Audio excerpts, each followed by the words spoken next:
and welcome to Cisco Live Melbourne 2025. Before we begin our broadcast today, I would like to reflect that we are meeting on the land of the world's oldest living civilization. I would like to acknowledge that we're meeting on the land of the Wurundjeri people of the Eastern Kulin Nation. I would like to pay my respect to past elders here and present and extend that respect to Aboriginal and Torres Strait Islanders people here today. I recognize and reflect their ongoing connection to land, sea, and community. My name is Emerald Williamson. In my day job, I'm an account executive based in Sydney, New South Wales, looking after enterprise customers. But for 3 days every year, I get to be your Cisco Live host. This is actually my 4th year hosting, and it's been an absolute pleasure to have everyone join in every year and see all of the innovations that Cisco has to offer. But I'm not here alone, and it is my absolute pleasure to introduce my 2 other co-hosts. Hi Dave, how are you? Em, how are you? Yes, hello everyone. My name is Dave Wood, and it is fantastic to be back here once again at Cisco Live 2025. Those who have been following us for the last few years, this is our now 3rd year running, so it's great to be back here. My day job is actually a partner account executive here based in Melbourne, Victoria. But yes, it's fantastic to be back. It's great that we get to do this. But again, the trio wouldn't be complete without our next colleague, Shika. Welcome. Hey, thanks, Em. Thanks, Dave. Hey, everyone. I'm Shika, Customer Success Manager in Collaboration here based out of Melbourne, Australia. And so good to be back. The trio is complete yet again. I guess we're doing really good hosting this broadcast. But yeah, it's amazing to be back. Yeah, so for those who are joining us online, there's a couple of things that you can expect today that we're really excited for. So in a short moment, we'll be going to Keynote, which will be talking about our top innovations. Outside of that, we have Center Stage, where you'll be hearing from our BU leaders and engineers talking about their technology and what's top of mind. And then we have the lovely pleasure of interviewing a whole range of engineers, our business leaders who've flown in from all over the world to talk about what's going on in their part of the world. And then also customers, which will be really exciting. But what's top of mind for you, Shika? Yeah, so as we know, AI has been, last year we had the little AI job, but I think what a year it has been for Cisco's innovations in this AI era and all the successes that our customers have had. So I think top of mind for me would be seeing, coming out of the Partner Summit, some of the announcements and see how they convert into the keynote today. So for example, the Cisco IQ, changing the landscape of customer experience, the NVIDIA partnership, AI Canvas, which was announced at WebEx1. So there's a lot that's been happening in the past 6 to 8 months. So it would be really interesting to hear how the keynote follows up on some of those announcements and the launches of the new products coming in. And that's just it, right? There is a lot for us to try and keep up with. And I think that's the idea of this week, will really help everyone understand, our customers understand, our partners understand that one Cisco journey and that messaging of we have that unified approach. Like we have our security stack across everything. Everything's secure now. It's entwined. It's fused into our network. It's fantastic. And I think what you said, like AI, yeah, we made the joke a few years ago. Like we had AI, it started a couple of years ago, whereas it's real and it's here. And it is across our entire portfolio. And it's really, really going to be good to see. And it's going to be great to see how those messages translate across the keynote, across all the messaging of Cisco Live this week. Yeah, no, absolutely. I think even that we were staying here 12 months ago, we had the AI job, but AI is as synonymous as the word there. Yeah. And I definitely have more questions, I think, to ask all of our guests around, how are we going to be integrating that with our human teams? What are we actually, responsible for as individuals, as organizations? And then how should we actually be thinking about, what our strategy will be in the face of AI in 6 months, 12 months, and 18 months? And I know that we definitely have the guests here today that are going to be unlocking that question. So that's fantastic. But we'd really love to also hear about what's going on in your organizations as well. So we're going to be looking at what you're posting on socials. Yeah. So joining the socials, hashtag Cisco Live APJC on all the social media channels there. And obviously joining us from the broadcast, thank you. We are broadcasting in all the languages that you can expect to hear from as well. Yeah, and I think another interesting thing going into the keynote would be hearing Ben Dawson, who, is our new geo leader, and then see what Jackie has to say about it. And we have Jeff Schultz as well in the region. So a lot to unpack in the keynote. We can see the buzz. Everyone's trying to get ready for the keynote. Anything else on top of mind? Yeah, well, that's just it, right? There's some big names in the keynote, and I think it's going to be fantastic to see how Ben Dawson, one of our own, Yes. takes the spotlight from the country lead, now opening the keynote. It's great to see. But then also stick around the whole day. We got the keynote deep dives, as you mentioned, there's the World of Solutions opened. We're coming to you from center stage. There is so much to unpack. Our studio interviews that will be happening across the week. And we do have a couple of repeat offenders, I would say. So we've got later on Raymond Yancey van Rensburg, who actually was interviewed by yourself before, Dave, but will be interviewed by me. So obviously there's a little bit of competition there about who he likes the most. But for those who are actually here at the Cisco Live Melbourne, they will have the opportunity to walk around the World of Solutions. There's lots of different snacks and beverages that we've definitely been taking advantage of backstage while everyone's in their sessions. And they have the opportunity to actually sit down with our expert engineers and have a conversation about what's going on one-to-one in their organization and what Cisco is seeing.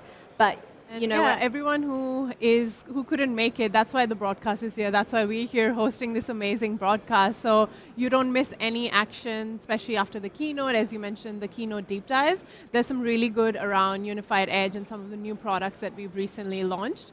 And kind of going deeper into that, I think absolutely, people who haven't. And I think, you know, for those that are joining online, we can talk about it as much as we want. But I actually think that we have had a little bit of fun yesterday, and we have a bit of a video to show everyone about what it looks like on the actual ground with us. So let's head into Around the Grounds at Cisco Live. Welcome to Cisco Live!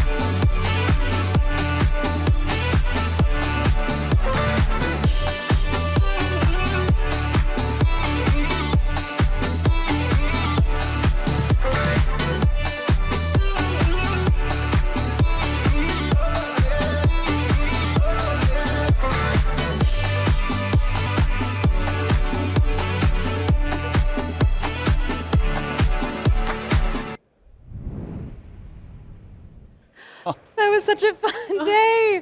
That's Yeah, I do have to say that's actually the first time that we've seen that video edited, and I did ask if I could keep the hat on set, and they said no. Yes. So I think you've got another calling on the DJ stand or as a pro surfer. I don't know. that's it. I have to say, there was the piece where you guys saw all of the technology, and I immediately see all of the games that we could play. And I said, you know what? This is a great way to experience Cisco Live. I'm going to take my opportunity. So high score on the surfing machine. Absolutely could not do that in real life, but I think that's really I think fun. your DJ set was really good. We also had some arcade games we were trying to play, and then getting a sneak peek of World of Solutions. It was incredible, some of the announcements. There's so much in there, and what wasn't captured is that Unified Edge and that whole AI village section in the World of Solutions. So encourage, I think, anyone from home who isn't here this year, can't make it, thank you for joining us, but please try and make sure you get here in person, because to see the scale of this and how much energy there is in this room right now, it's fantastic. And also attending all the sessions in person, asking your questions, all the demos that you get to see inside World of Solutions, talk to all the experts around the ground. I think we love having the broadcast, that's why we're here, but if you have an opportunity in the future, we really hope you can actually make it here in person and then experience the scale of this event yourself. Yeah. So let's talk a little bit about the keynote. What do you think? What is top of mind? What are you expecting out of the keynote, Em? Actually, I think we're on screen at the moment. We can see people are already very excited for their keynote. You can see there's a buzz in the air. They're walking into studio. They're trying to find their seats, finding their friends, making sure that they have the best opportunity to really settle in and get across some of the content that we'll be going through. But I think the World of Solutions really reflects the key, as maybe a little bit of a sneak peek of what Ben Dawson will actually be talking about. So what were the 3 pillars that were in the World of Solutions? Yeah, so that's what we experience as well. Like now, the World of Solutions is divided into 3 different areas: the future-proof workplaces, digital resilience, and AI-ready data centers, and then sort of the AI village, and then we have a purpose pavilion as well. But these 3 pillars are the core messaging that Cisco is following for the last year, and it has change the game for the customers and kind of bring that one Cisco story together in terms of our infrastructure, our software and hardware offerings as well. So for me, I think the AI-ready data centers is one of the key ones for my customers in this ever-changing AI era. Cisco is making all the AI infrastructure secure. So what about you? Fantastic. I'm all here for the future-proof workplaces. I think in the last couple of years, we've really seen the advancement in the technology directly, like within the cameras, within the audio quality. But we're in this position now where we're actually bringing the entire portfolio together. And as someone who works from the office 4 days a week, that's something that I really can see impacting my everyday life. And it's about how do we bring AI not just as a tool, but as a way and an opportunity to get people back into the office or to build that collaboration. So that's where I really want to see that going. And that's just it, right? And then underlying all of that is our Cisco security stack and digital resiliency and how you're secure. And whether you're working from home, in the office, we have the best devices, the best technology to enable that. But at the same time, you feel safe, secure, working with Cisco, working from that cafe, working on the road, wherever you might be, or then joining the office. That one button to start every time is really strong messaging. Yep. And it all ties together with Cisco security. So all these offerings come together with Cisco AI offerings and making it secure for all our customers and making them confident using this AI era, which everything's changing daily. So it must be very interesting to hear from the customers and partner how they're navigating this landscape. And another thing that is top of mind and I'm looking forward to in the keynote is the customer experience bit. I'm from customer success, so that kind of sits close to my heart, adoption, life cycle for all our customers. So we'll be really interested in hearing Jackie G, what she has to say about customer experience and the launch of Cisco IQ and how it's going to change the landscape. For AI is across all of that as well. Exactly. It goes into services and things as well. And there is no doubt that Cisco has the critical infrastructure that you need in this AI journey that everyone's embarking upon, right? Yeah, move over, Ben Dawson. I think we've got the keynote covered. That's it. We will just do the keynote. We've obviously got the 3 pillars. Yeah. And then we can kind of move into that session. Yeah, and we also have some customers, like one of our major customers from India coming in, and then we're going to be interviewing them later. Hopefully we hear from them in the keynote as well and how one Cisco story has transformed their organization. So a lot to look forward to in the keynote and the next 2 days. So you want to tune in and please join in all the fun on #Cisco Live APJC, and it's being streamed in 7 different languages within Asia Pacific. So you have no excuse to just be here and with us on this broadcast. Absolutely. No, I think this conversation piece is something that we're really going to be getting stuck into. Like, honestly, I'll be using this as an opportunity to go back to my customers and ask, what use cases are you looking for? Because, last year Splunk was the Splunk acquisition and their integration into our platform was a really big question. And the thing that came out of it was we have so much data, we have so much telemetry, the outcomes of what you can achieve are endless. And I really want to take, this entire platform approach and then take it into real world examples of what can we actually do? Yeah. What is the inspiration that we should be drawing from? Who are the customers that are really leading ahead with the charge? What can the APJC region be doing? Because we've had EMEA, we've had the US, but I think APJC packs a bit of a punch. Yes. So I really want us to be actually loud and proud about what we're doing in that opportunity. Yeah, and I think that's why, again, not to try and bring it back to customer experience again, but what you said, Em, seeing the real life use cases. We launch all these products, amazing technology with the help of our product teams, our engineers, but seeing it actually come to life in our customer's environment, I think that would be very key for us to focus on in the coming years. Yeah, absolutely. Again, we are stealing Ben and Jackie G's thunder. I think that's something that's really, we've got to rein that back in, but we'll definitely be back here after the keynote chatting about what our key takeaways were. We're going to be talking to a couple of our guests about what their key takeaways are, and then we can compare notes and see where that kind of fits in. Yeah. Anyone you're excited to interview? You have a few. All of us have a lot of interviews this time. Anyone you're looking forward to? I think the sneak peek is that a couple of not just the keynote, they'll be in the studio. Yeah, exactly. Interviewing them as well. But no, I'm looking forward to today. We have our AJ Shipley across our extended detection and response, Oh, and how we nice. do that security Yep. messaging, and how we are fusing our security technology Yeah. into the network. What about you, Em? Oh, I think I've got all of the Splunk interviews actually today. Nice. So we've got a couple of boomerangs who've been at Cisco and then they moved to Splunk, so they've really got that handle on the story. Yeah. But I think this is your opportunity. I would settle in. I can hear the bells already at Keynote. People are now filtering outside of the hall that we're in. So this is a great opportunity to grab your drink, get settled in, make sure that you have your laptop ready to go, your seat is comfortable, because we don't have seats this year, so we're with full us. on Yeah. standing. We're here and we're not letting you go. So please join in on the fun before Yes. the keynote starts on social media as well. Perfect. But that's all we have for the morning part for this morning. So we'll let you go, get settled in, and let's move into the keynote with Ben Dawson, Jeff Schultz, and Jackie G.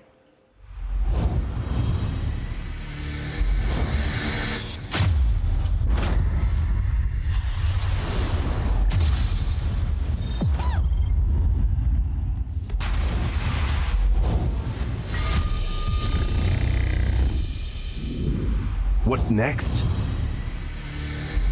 starts now. Together. Connections spark innovation. Ideas ignite breakthroughs. Technology fuels possibility. Let's discover more. Expand our horizons. Transform what's next. The brightest minds. The biggest leaps. The boldest change makers. Let's design the future together. This is power. This is community. This is Cisco Live. Please welcome to the stage Cisco's President Asia Pacific, Japan, and Greater China, Ben Dawson. Good morning, Cisco Live Melbourne. Welcome to those of you who are joining us here in person today. And of course, a big welcome to those that are joining in online remotely. We've got a great show for you today. But it's hard to imagine we are back here. It feels like just yesterday when we were here 12 months ago. It's also incredible to see how this event has evolved. From its humble beginnings, just 32 years ago, we started this journey with just a dozen or so engineers who gathered in Brisbane to connect and to collaborate. And it's just incredible to see the evolution. We've got a great show for you today, but before we get started, I did just want to remind everybody we'll be pausing proceedings at 11 a.m. for Remembrance Day. For those of you not familiar, Remembrance Day started in 1919 to commemorate the end of the First World War. And today, it's an opportunity for us to pause, to reflect, and to remember all those that have given their life in service and remind us of the events that led us to and allowed us to be here today. So watch for that at 11 a.m. But let's get started. This is my first Cisco Live leading Asia Pacific, Japan and China. I'm absolutely thrilled to be here. But whilst it's my first in this capacity, it's certainly not my first time in this room, having been with Cisco 27 years. For 26 years, I sat where you are. And now I have the honour of fronting what is the best event of its kind anywhere in the region. And as I look into this audience, I see an engineering community that has navigated some of the biggest technology transitions we have ever seen. And we have an incredible shared history. We've been part of that journey with you. And I was reminded of that history recently, earlier this year, in fact, when I travelled to Vietnam. And I met a partner, a Cisco partner. And I asked him about his journey with Cisco. He said he'd been a Cisco partner for 30 years, which was incredible in and of itself. But he also went on to explain that he was one of those people who first brought the internet to Vietnam. He and that small team turned on the digital lights for that country. And it was a good reminder for me of how profound some of the change and some of the impact this community has driven over the years. And I know many of you have similar stories, those that have been in the industry for a long time. I've also been blown away by the level of trust you have placed in Cisco over that time. And we do not take that for granted. We want to earn your trust every day. And we want to earn that by delivering world-class technology, innovating with and for you, and ensuring we put the industry's smartest minds in front of you every day to help you take full advantage of the technology. This idea of trust was underscored for me recently. We were lucky enough to secure a major security franchise with a leading enterprise customer. Now, this customer had been investing with a Cisco competitor for a number of years. I know what you're thinking. Surely there's no alternative to Cisco in security, but evidently there is. After we were given that award, I spoke to the customer and I asked him, why Cisco?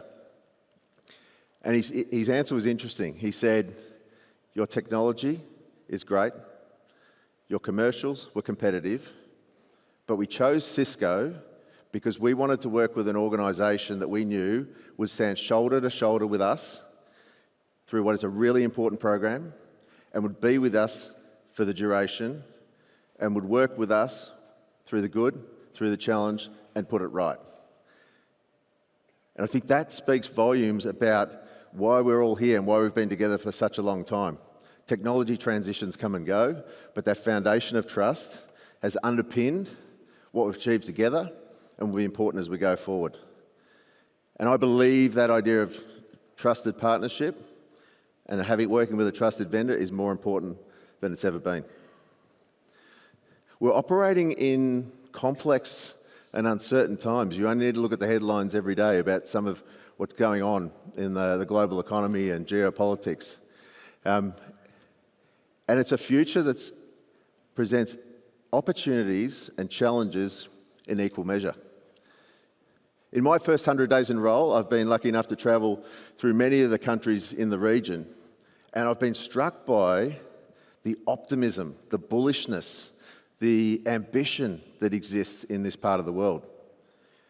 We see economies and countries and governments and business innovating in ways that we just don't see in other parts of the world.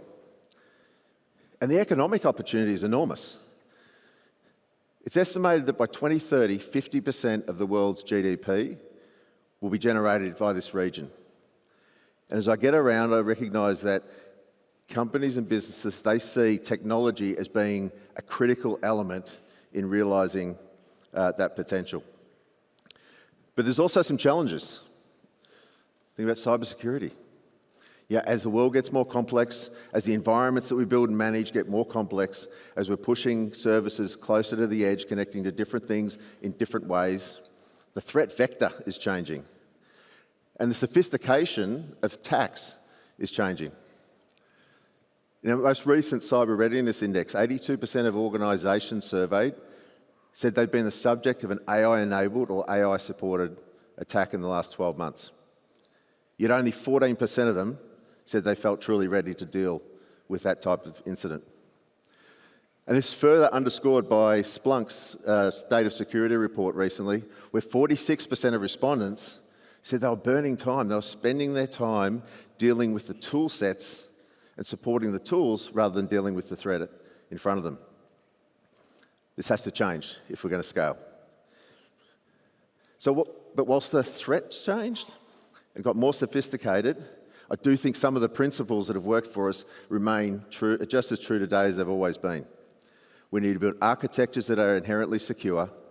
We need operations models that are mature. And we need incident response plans that are contemporary and exercised on a regular basis. And to support that, Cisco continues to build and bring new tools and new support to ensure that you can execute against that. And of course, the biggest opportunity of our time is right in front of us.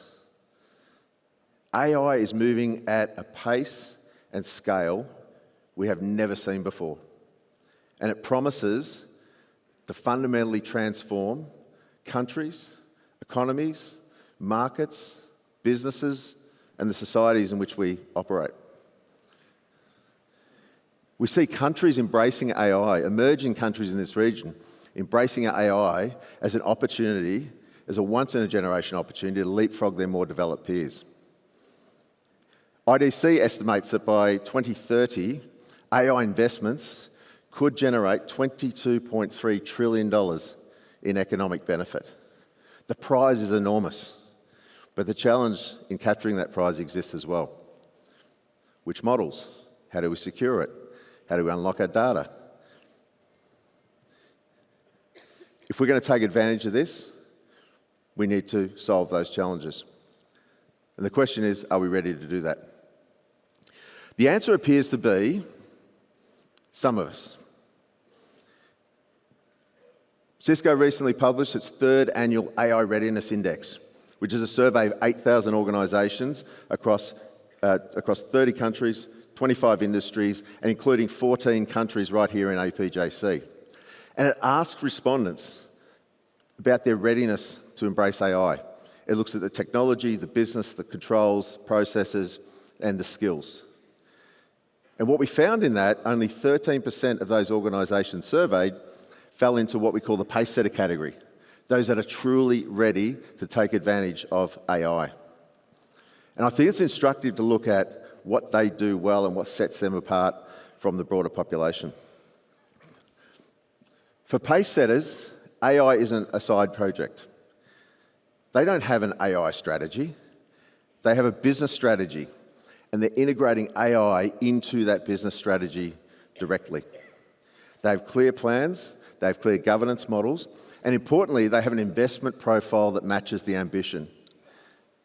79% of respondents in the pacesetter category said they felt they had adequate budget to invest in AI the way they needed to support the business.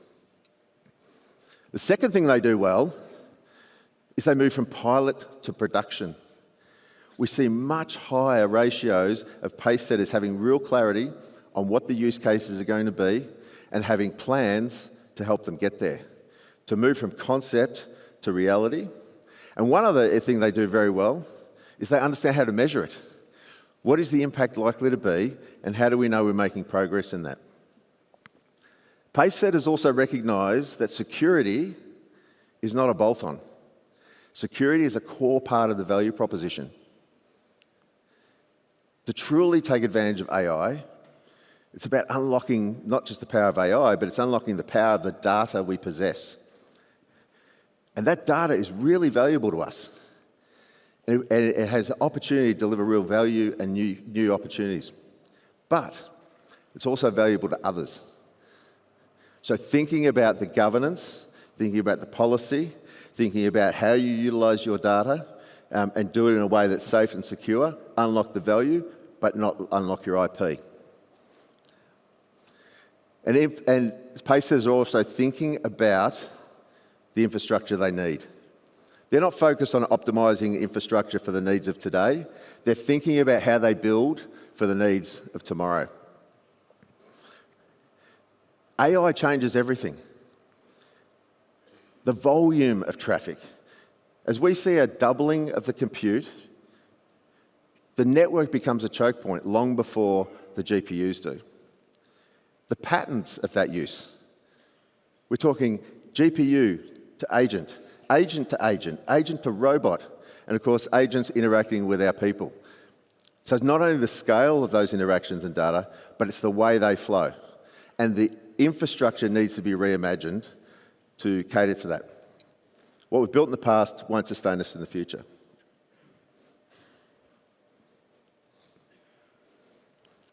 Last year we stood on this stage and we talked about Cisco's differentiation, how we bring together the network, security, observability and collaboration to deliver new outcomes. And we do that in a way that no other organisation on the planet can do it. And fueling that is our innovation engine. And we're on fire. I've not seen a pace of innovation in Cisco in my 27 years here, but there's still a sense we're just getting started. What you see on this screen is just some of the innovation we've delivered in the last 12 months alone. And even recently as last week with the launch of Unified Edge, And you'll see more of that today in Jeff's session when the team run through it.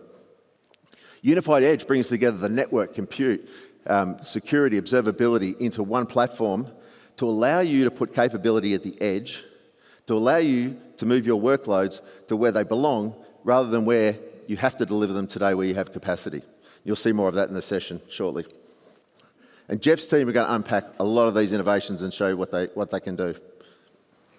Innovation only matters, it's cool, right? But it only matters if it can deliver real business value and impact. Singapore Sports Hub is one of the world's leading sports, entertainment and lifestyle precincts. Last year, we announced on this stage Wi-Fi 7. Kalang Management Company and Singapore Sports Hub saw that as an opportunity to create something new in their precinct. They brought together Wi-Fi 7 along with intelligence and automation that allowed them to make agentic ops real. They leveraged AI Assistant and AI radio resource management to allow their networks team to identify, anticipate, and remediate challenges in that environment before it impacts their users. But the real power of this precinct-wide rollout of Wi-Fi 7 is that it unlocks a new digital platform to create new fan experiences and transform the experience that people have when they come to this precinct. So today I'm thrilled to announce this Singapore Sports Hub is the first Wi-Fi 7 enabled stadium in APJC. So congratulations to the team in Singapore.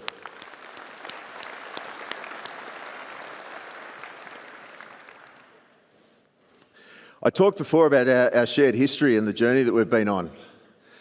40 years ago, we started by building the first networks for our businesses and for our customers. We connected people to people, we connected people to information.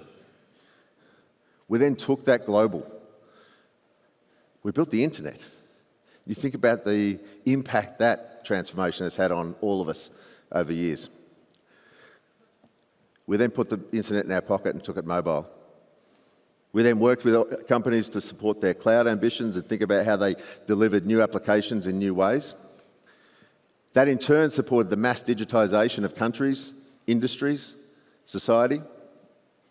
And more recently, we've built the technology stack together to support the changing needs of our workforce. As the workforce has become more hybrid and people want to work from where they're most effective versus where the technology lives, we've had to build the technology stack to support that. The next challenge, the next opportunity, is to build for AI, to truly unlock the potential that AI presents and protect us from the challenges that exist. These technology silos are very different things. They're built differently, they deliver different outcomes, they run in different ways. But there's a common thread. The common thread is the network. It always has and always will be the foundational layer that enables wherever this technology takes us and allows us to utilise that technology to its full potential and do it in a way that's safe and secure.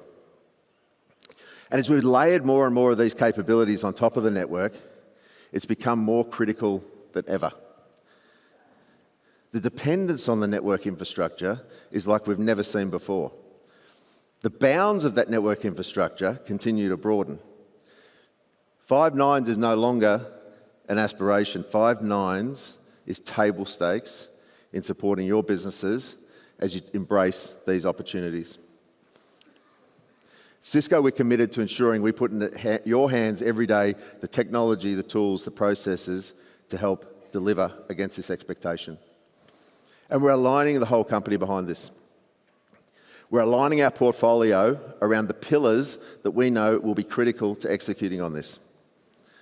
We're reimagining the data center. We're thinking about the network, the compute, the observability, the management, the security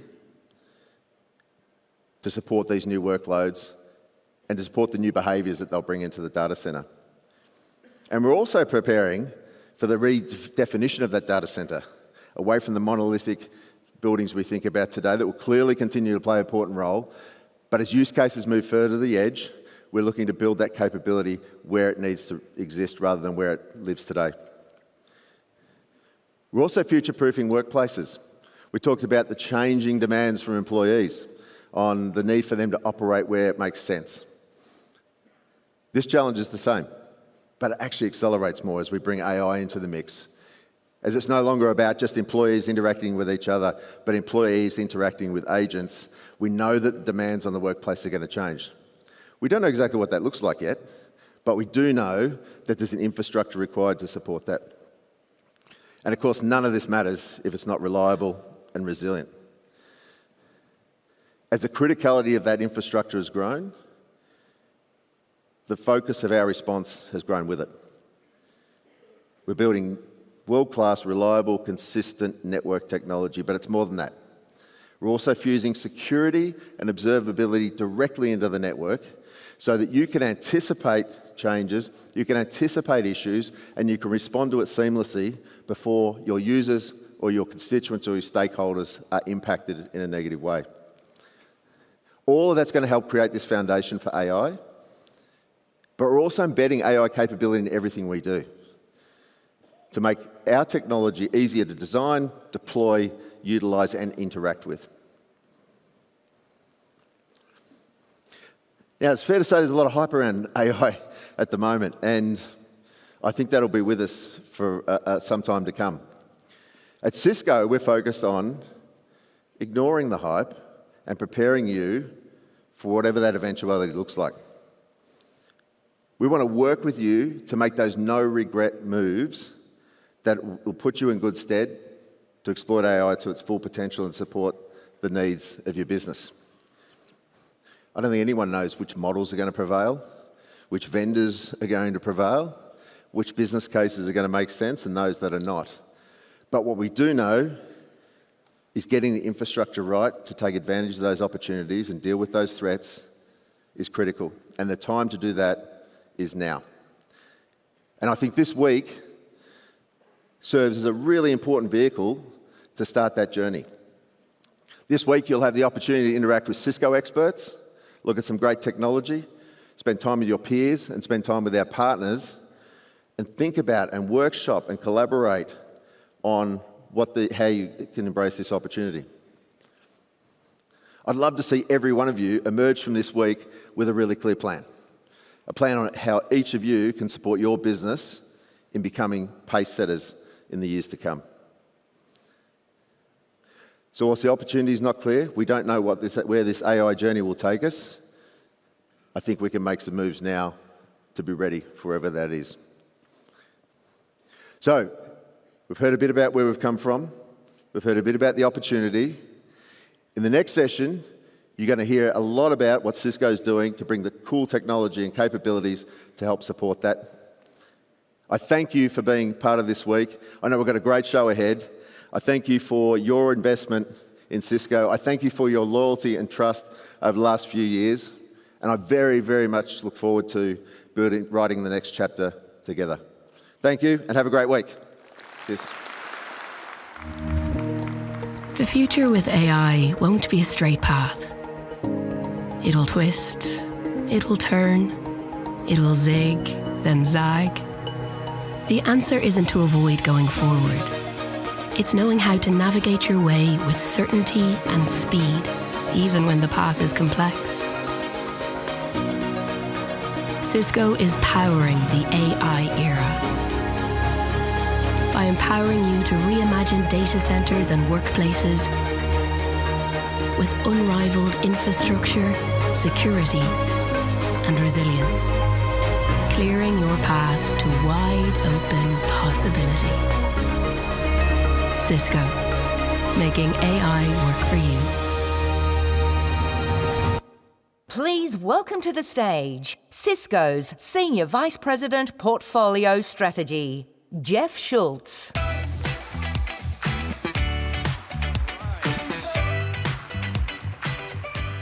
Good morning, everyone. This is my third year here at Cisco Live in Melbourne, my first time on stage as well. And I am so excited to be here today to talk to you about our product strategy in a holistic way. And I hope at the end of this session, you will see truly how far we've come in the last year since we were here on stage a year ago. But to get started, I think it's important to take a step back and think a little bit about what are the market trends that are really driving our thinking when it comes to strategy. And the reality is, the next era of AI is here. And what do I mean by that? What we have seen over the last couple of years is the era of the chatbot.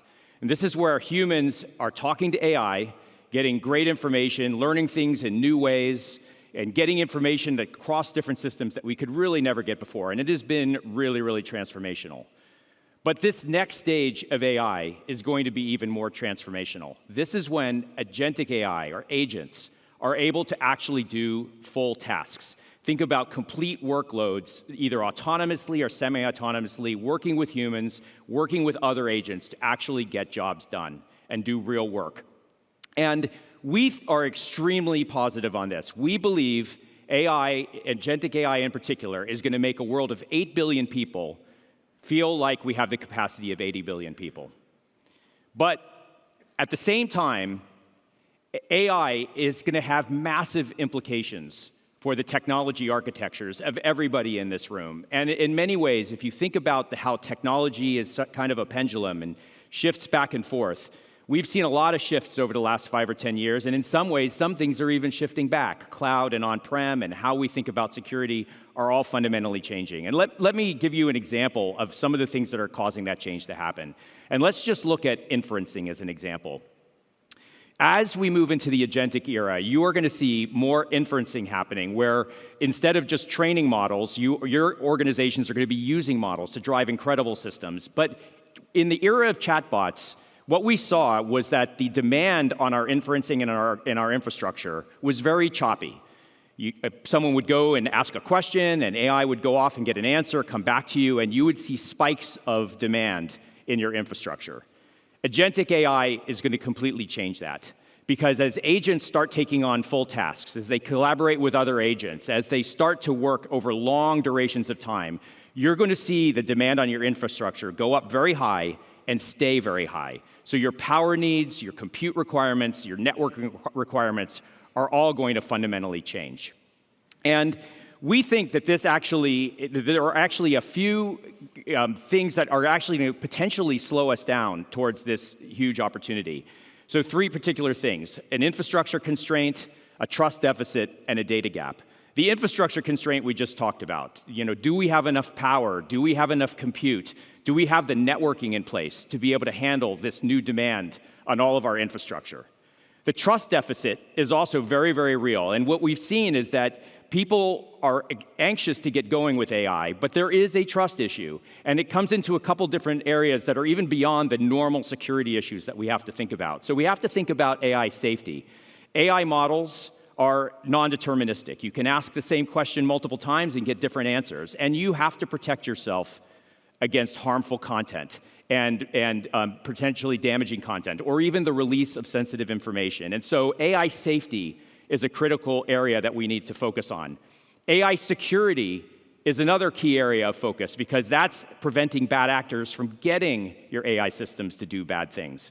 So all of these are things that we now need to take into account. And we also have a data gap. And the data gap is that if you think about AI, it's been primarily trained on human-generated data up until now. Things like audio and text and video. But what we know is that machine data is actually the highest growth area of data today. 55% of all new data will be machine data. And we have not yet figured out how to capture the value of that machine data for AI. And so that's a critical thing we're going to need to do. And Cisco is head-on attacking all of these issues. And that's why you hear us talk about being the critical infrastructure for the AI era. High performance, low latency networking, compute, optics, security, observability, collaboration. All of these things put us at the very center of this movement. And this is the area where you're going to see us innovating at a continuous rate and at an even faster rate than you've even seen before. But before I go on to the next stage of the strategy, we are now at 11 o'clock. And so as we said, it is now time to reflect and to silently remember all of those who have served. So please join me.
Thank you, everyone, for observing this moment of silence with us.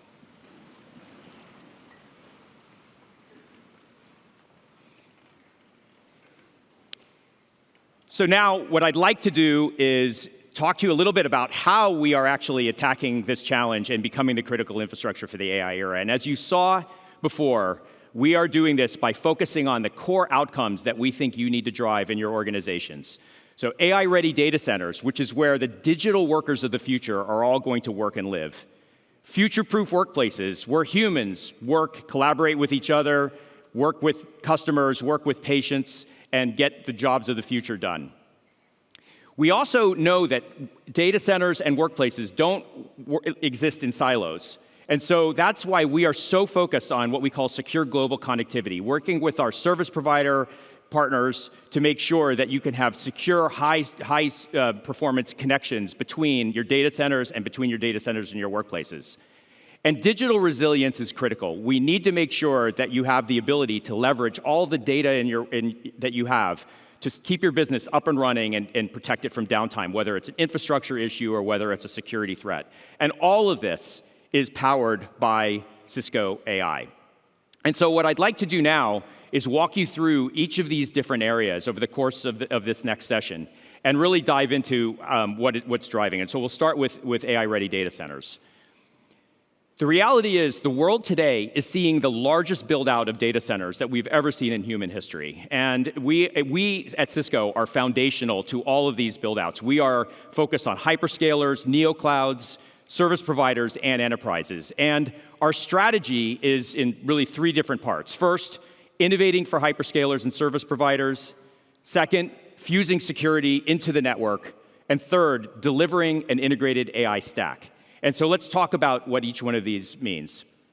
So when it comes to hyperscalers, what we know is that agentic AI is driving a need for processing power at absolutely unprecedented scale.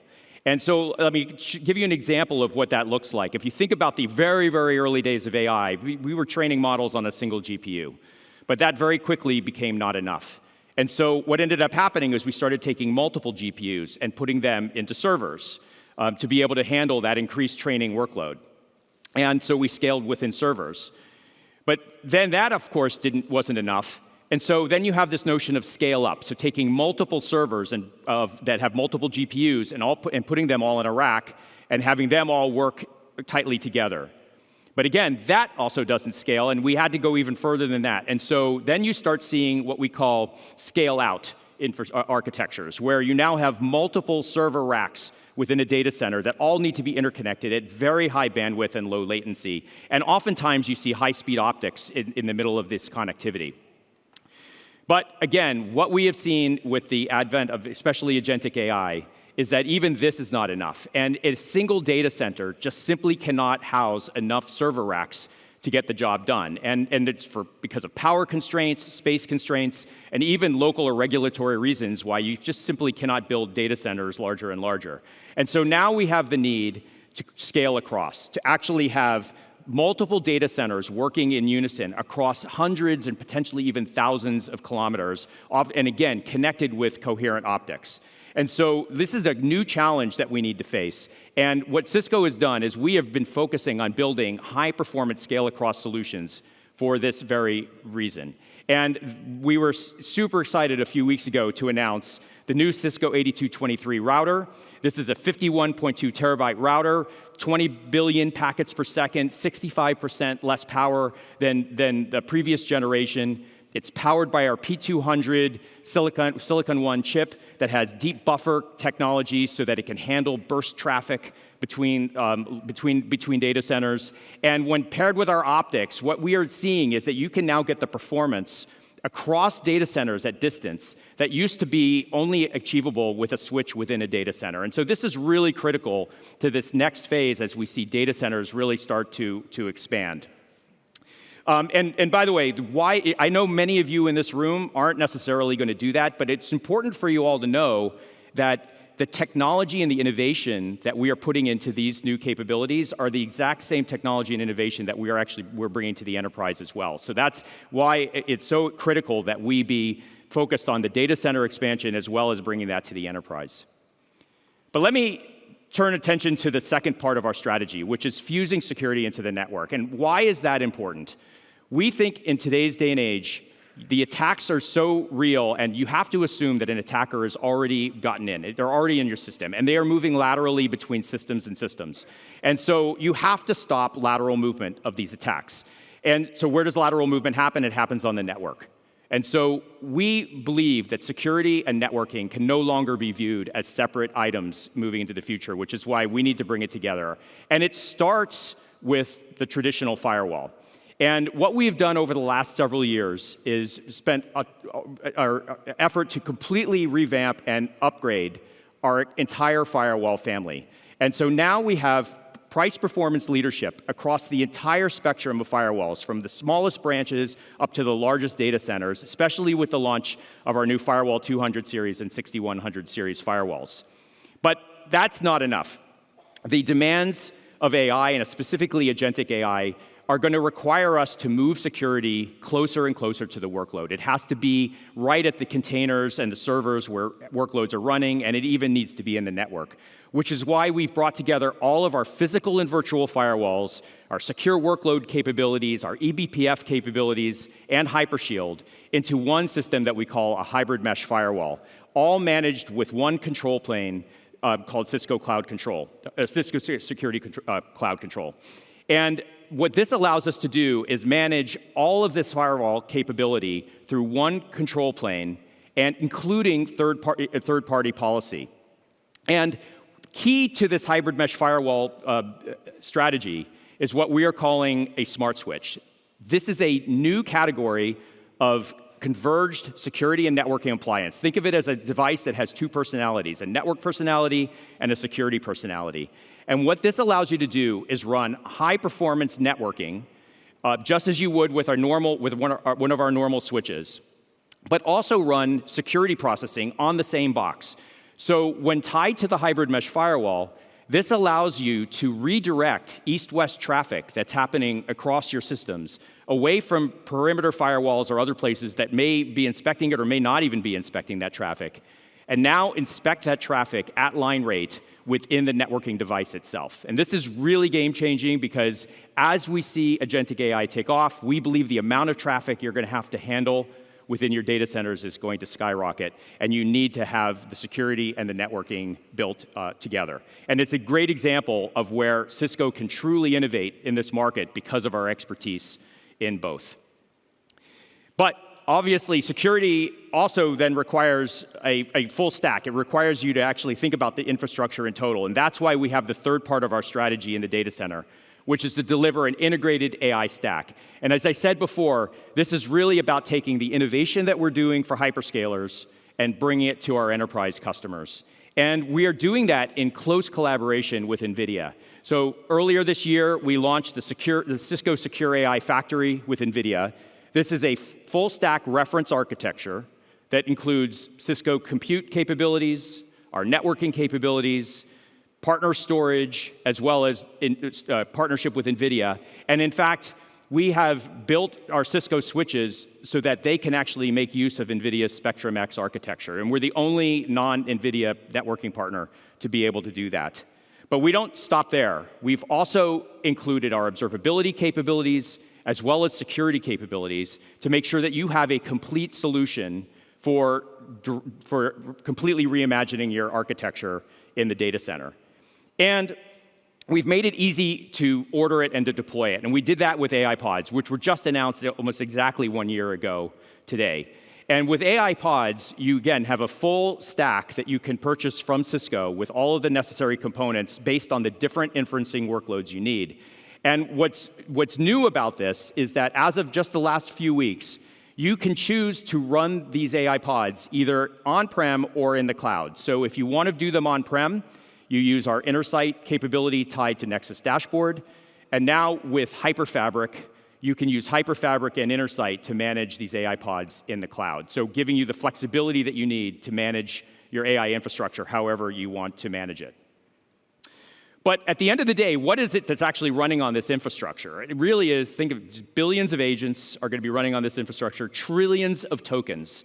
are going to need to be processed. And again, tokens are the new currency of AI. It's actually the new global power currency, where you're really going to be looking to get more tokens. The more you can create, the more you can process, the more you're going to be able to leverage AI for your own enterprise.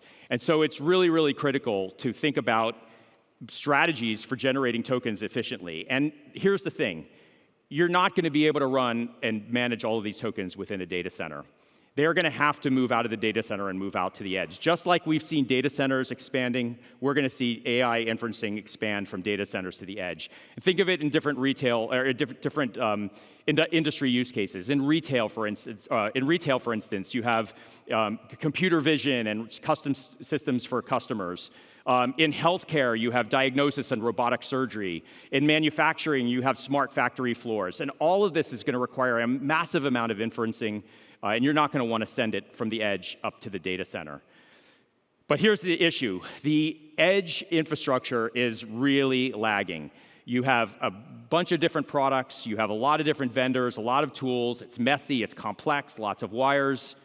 And you don't have the IT staff on board to be able to handle all of the technology in all of these different locations. And we are solving for this. And this is why we are so excited to announce the Cisco Unified Edge. It is more than a server. It is a full platform for the edge. It brings together compute. It brings together storage, software, networking, security, all in an incredibly thoughtful design system that is designed for edge use cases. And let's take a look at what that means. From factory floors to ICU wards, wherever something hums, spins, or beeps, data is born.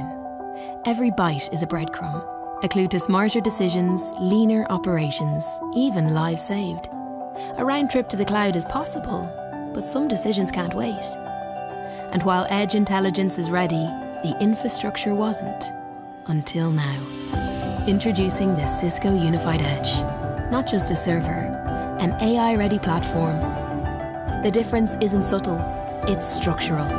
We started with compute, storage, and software, then deeply embedded networking for the next level of convergence, all in a unified chassis with 5 interchangeable sleds, so you can build for what's now and be ready for what's next.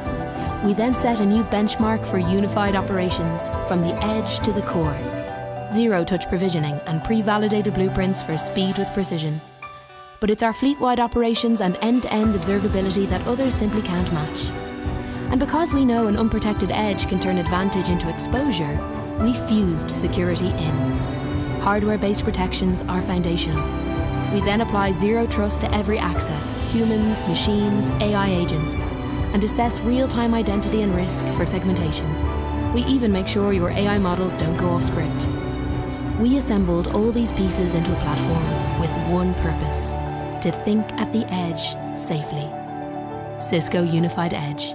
Because the edge is not the fringe, it's the front line. All right. We're super excited about this launch. And I know I've covered a lot of ground up to now on our data center. So what we're going to do now is actually show you some demos. So Vimala and Michael are on stage. Take it away and show some cool demos. Thanks, Jeff. Everyone, this is where the story comes to life. My name is Vimala Veerapan, and this is Michael. Hey, everyone. And we're here today to show you some really cool data center innovations. Let's get started. The Nexus Smart Switches are managed by Nexus Dashboard, your single pane of glass to manage and operate your data center fabrics. Let's take a closer look. Inside of Nexus Dashboard, we can see that there's a critical anomaly happening in one of my data center fabrics. As I double-click, I can see exactly where the problem is. The problem is happening between the AI pods talking to the legacy apps with the traffic going to the firewall for protection. Most data centers are designed this way, but it introduces challenges. All of the traffic hairpins to the centralized firewall, impacting performance, creating high throughput and latency issues, which you see here in orange. So let me ask you guys this question.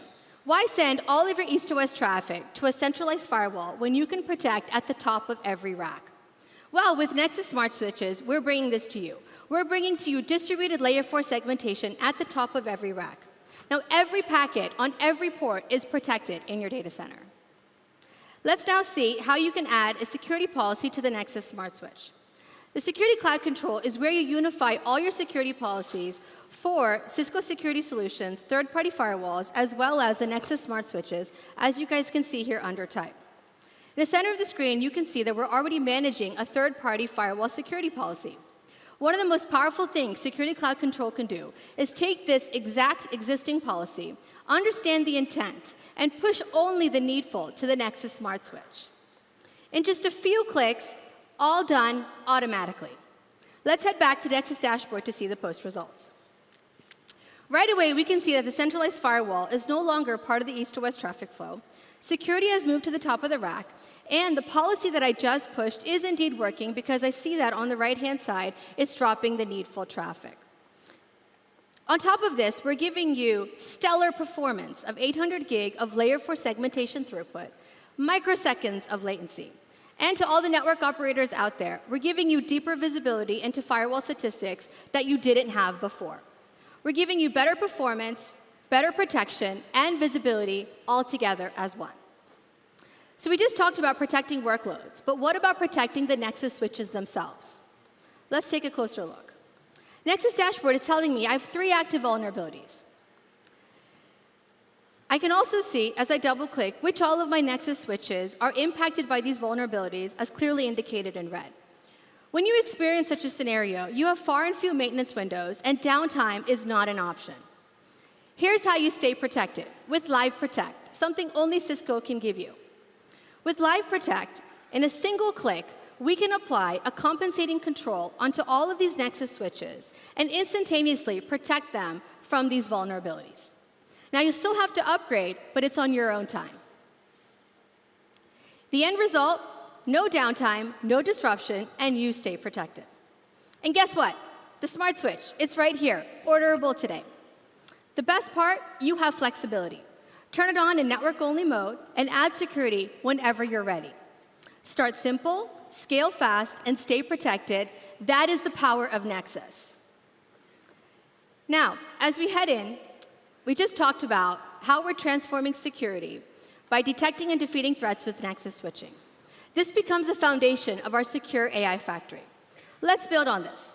Let's add our high-density compute, our high-performance storage, into one scalable system. This is what we call our Cisco AI Pod. It's definitely not this big. It's almost double the size of me, and you can find it on the showcase floor this week to explore. So once these AI pods are up and running, you're probably thinking, am I getting the best performance, and what is my real ROI? Well, that is where Splunk Observability Cloud comes into picture. Think about this as your AI command center, pulling in data from Nexus Dashboard, Intersight, and NVIDIA software, giving you real-time telemetry all in one view. And it gets better. We're giving you tokenomics. Tokenomics is the cost per token. In this example, we're running a Llama 3.1 model on this AI pod, and the cost per token is less than a penny. This is the first time we're able to give you the ability to tie in business metrics to technical outcomes, making AI no longer a black box expense. So it's one thing to understand the cost per token, but it's another to ensure that every one of those tokens behind every application prompt and response staying secure is absolutely critical for us. Let's head back into Security Cloud Control and see AI defense in action. So we understand that models are non-deterministic, but we enterprises need predictability, and that is exactly why we built AI Defense. AI Defense is continuously identifying vulnerabilities and protecting the runtime AI applications by enforcing guardrails to stop bad behavior. Let's take a closer look. Here we have a healthcare chatbot. In this chatbot, all of the entities that make up the 3 main categories of guardrails, which include security, privacy, as well as safety guardrails, are all defined by the organization. Once these guardrails are in place, behind the scenes, AI Defense is continuously monitoring all of these live AI applications and blocking any malicious prompts and unsafe responses, giving you the confidence that your AI applications, your AI models, and your AI supply chain stay protected.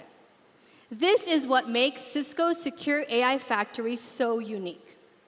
But we understand that AI doesn't just stop in the data center. Isn't that right, Michael? That's right, Vimala. AI workloads are increasingly moving out of the data center and to the edge because for most organizations, that's where the real-world benefits of AI exist. It's where the data is created and where you need to make decisions in real time. And that's where we're taking AI next with the new Cisco Unified Edge, a platform designed for the modern edge, focusing on AI and compute, but also storage, security, and networking, all in a single modular platform. Capacity expansion is easy. If you get a new workload, you can simply add another sled, which means you can start small and scale as your organization grows. It's short depth, so it can be deployed in tight spaces. It's got larger fans, so it makes less noise. It has a pretty cool party trick where you can lift the fans upwards. So if you're mounting the device close against a wall, you can get access to the fans. It has internal networks, so the nodes can talk to each other without any cables. It's designed for high temperatures, and has an optional security bezel that's lockable, which means your physical platforms can now be secured just like your digital ones are. But how do we solve the challenges of deploying to remote locations at scale, places that often don't have technical staff present? Well, it's easy with Cisco Intersight. We can see here the Intersight mobile app, where we have a new feature where we can give temporary access to a staff member to onboard devices. So at a remote site, we can have a non-technical staff member receive the device. So if we pull out their mobile phone, they can push claim, tap the front of the box that has an inbuilt NFC chip, and the device is onboarded. That person can now go back to their day job, and with no technical staff and no truck rolls, we've gone from unboxing to online in minutes instead of days. So what happens next? We can see here in Intersight, we've got a blank chassis that's just been brought in, and it's automatically begun its configuration process. If we go in a little bit further, we can see more information about the device. We can see that it's currently building. And if I go into configuration, we can see that it's deploying Red Hat, Windows, and system configuration information like IP addresses and VLANs. And if we go back to the main view, we can see now that that deployment's finished. The configuration is now conformant with the rest of the fleet, meaning it has a unified configuration. So we've gone from onboarding a completely blank device to a production-ready device, from start to finish, completely zero touch. But how do we do it? We use the new Cisco Intersight Fleet Management, a primary component of which is called a workload definition that includes things like Cisco pre-tested and pre-validated blueprints, configuration elements, and variable pools that together form a desired configuration end state for any devices that have this definition applied. And this isn't just hardware configurations. This is hypervisors, operating systems, applications, all the settings for those. All of them can be defined inside a single workload definition, and then that applied to hundreds or even thousands of different devices, which gives a huge amount of scale and means that across my entire fleet, I can have a uniform configuration. And we can also leverage this for day 2 operations. So let's say we have a security concern, and I want to upgrade the firmware across the fleet. Now, anyone who's ever managed a large server fleet before, such as myself, knows that something like this can be a complete pain. It can take weeks, particularly around scheduling outages. But with fleet management, we can get rid of all of that. I can simply go into the workload definition that's version controlled. I can create a new version. I can see the different elements that I can change, including the firmware package. I can select the new package. I can go through. I can see a summary of the changes to be made, and I can go to validate that configuration. I can choose to deploy to a subset of sites if I want to do a test, or I can deploy to the fleet. In this case, I deploy to the fleet. It's now validated. It's been pushed out to the whole fleet. And if we go back to the global view, we can see that update automatically processing on each site across the entire fleet. Now, each site will only begin updating as its update window opens, and that window can be configured down to the per site level based off things like time zones. So each site will only update when it's best for that particular site to do so we have no unexpected outages or traffic interruptions. So with just one, by modifying just one workload definition, I updated the firmware across the entire fleet, but I could have just as easily deployed an application, an update, a security fix, or even a whole operating system, all for within that workload definition, and I haven't had to log into a single remote site. Now, what you're seeing here with the hardware and software is just a part of the new Cisco Unified Edge. It's available to order now, with deliveries beginning in December. If you have any questions, we'll be available on the show floor throughout Cisco Live. We'll also have a unit there which you can pod and poke and move things in and out. Just please don't break it, because I've been waiting about 9 months to finally get one, and I need it after the show. But apart from that, thank you very much. Enjoy the rest of the show, and back to Jeff. Awesome. Thank you, Vimal and Michael. All right, so I hope you see how we are reimagining data center architectures for agentic AI and how key this is to our overall product strategy. What I'd like to do now is shift gears and talk about the next pillar of our strategy, which is future-proof workplaces.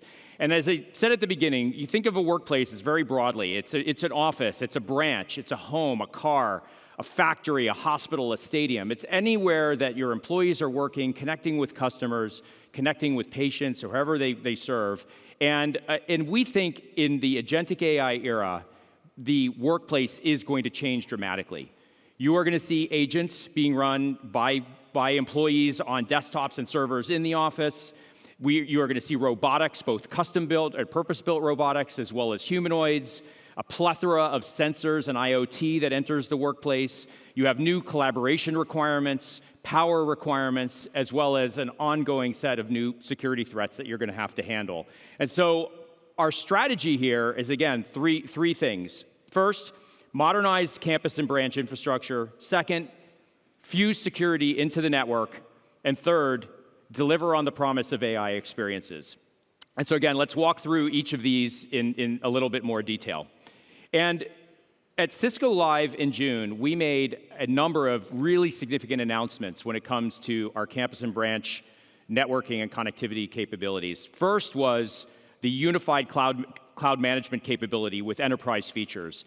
And what we have done is worked very, very hard to bring together all of the different operating systems on our devices and allow you to manage all the different systems that we have via the cloud and expose the enterprise features so that you don't have to choose between on-prem and cloud for some of those features. We also announced the notion of agentic ops, and this is really the next evolution beyond AI ops, where we can take cross-domain information from networking and security and applications and collaboration and start to bring them together with a generative UI where humans are collaborating with agents, and you can actually, as well as other humans, and you can see agents as well collaborating with other agents to help you troubleshoot and understand what's happening in your environment faster and better than ever before. And this is a real game changer, and you're going to see this throughout the rest of this presentation as well. We also announced the largest refresh of secure, scalable devices ready for AI in Cisco history. So we announced smart switches for our campus and branch environments as well. We announced a new set of secure routers. We announced a campus gateway, firewalls. We expanded on the announcements from last year that were done here on Wi-Fi 7 and created and launched several new form factors of Wi-Fi 7. And we announced the revamp of our industrial IoT capabilities. And these are particularly critical because in a world of agentic AI, we think the form factors where you're going to need to have networking are going to dramatically change. You're going to have it on robots. You're going to have it in environments that are extremely dry or extremely wet. And you're going to need to have the confidence of a different type of a system to do that. And I'm really excited that in this last week, we have announced a further expanded lineup of these devices. So several new form factors of our Cisco 8000 routers, new form factors of our Wi-Fi 7 access points, and a wireless controller. So we've continued the momentum here, and you should expect to see a continued pace of innovation as we roll out our new devices, all on a unified architecture, all with cloud management capability. But we are also super focused on operational simplicity and continuing to drive that because we know, we've heard loud and clear from you that this is something you've asked for. So I'm also incredibly excited to announce a few new capabilities within our cloud management console. First, you can now get a single view into the Meraki dashboard as well as Catalyst Center, all from the cloud. So for those of you who are still running Catalyst on-prem and Meraki in the cloud, you can now see all of this, see your networks in a global view. We've also expanded cloud management to our modular switches. So in June, we announced that for fixed switches, now we've expanded it to our larger modular switches.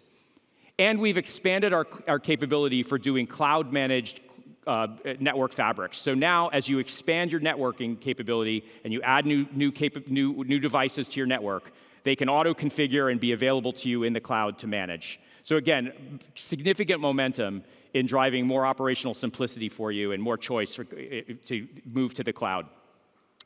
And we're not stopping there. The other big area of simplicity that we've heard from you is in the area of branch deployments. And so we were incredibly excited in June to launch the Cisco Unified Branch. And today that is now available. And what does that include? It includes a few different things. First, we now have Cisco validated designs that help you understand how to best configure branch locations that contain both routing, switching, and wireless, all in a single reference architecture and unified design. So we're bringing all of that together and making it easier for you to understand how to configure your branch locations.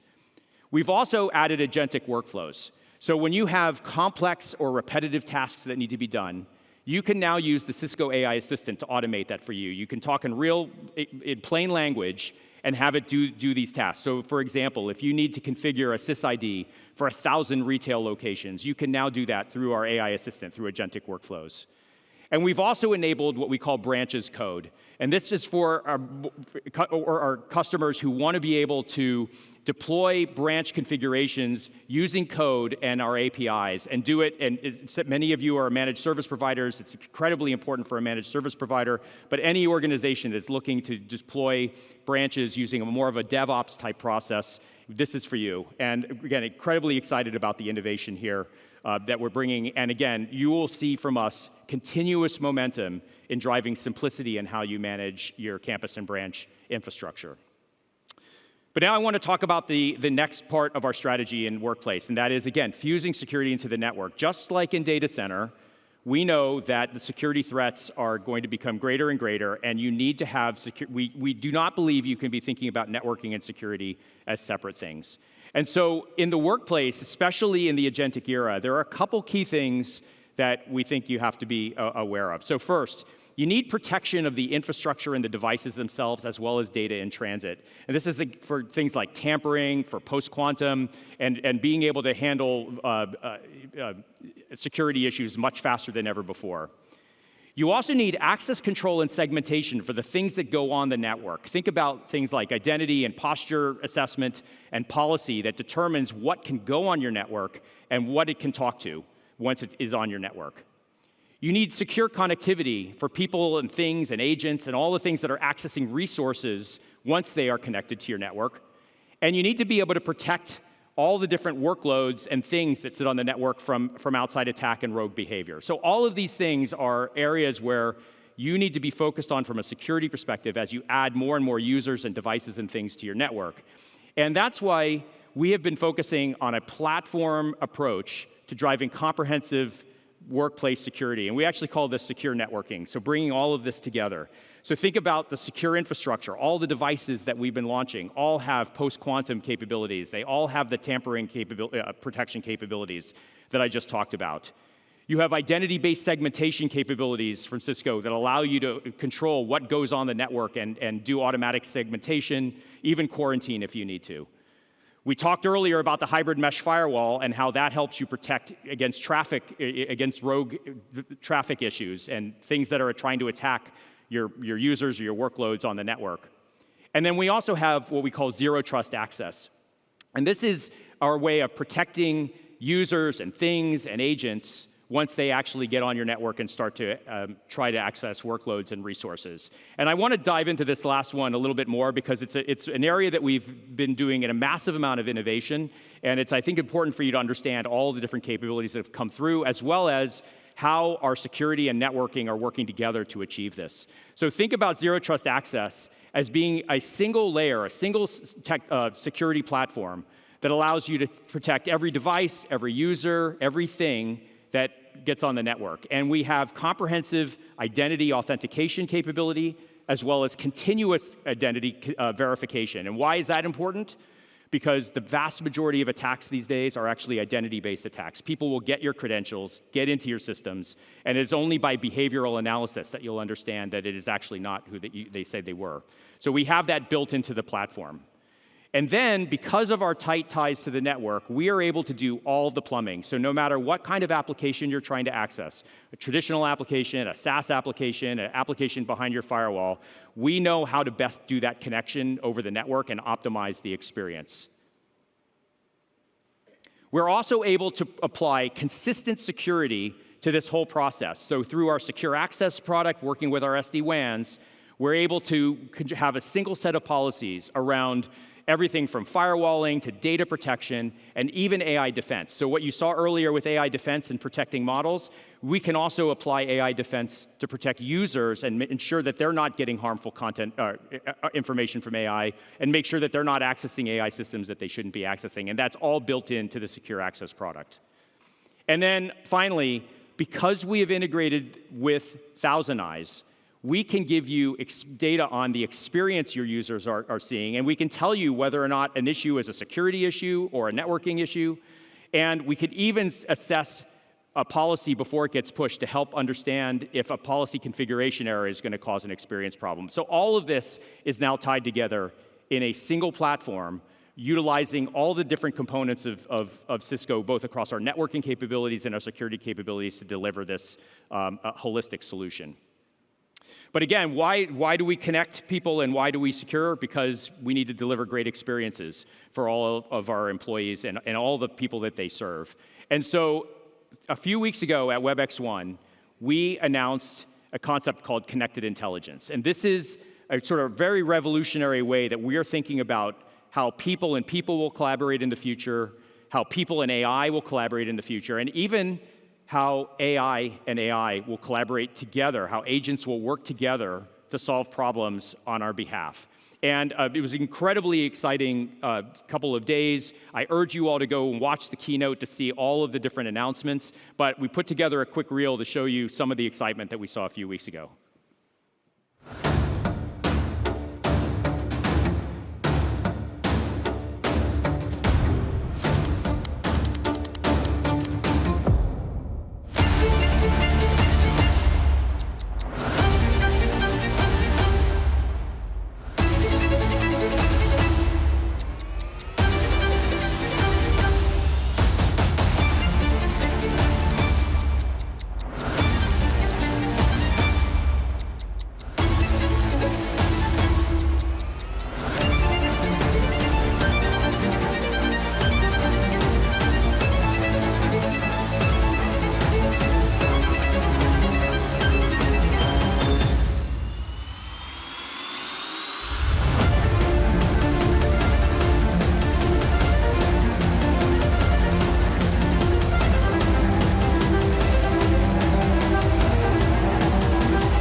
All right, got a woo.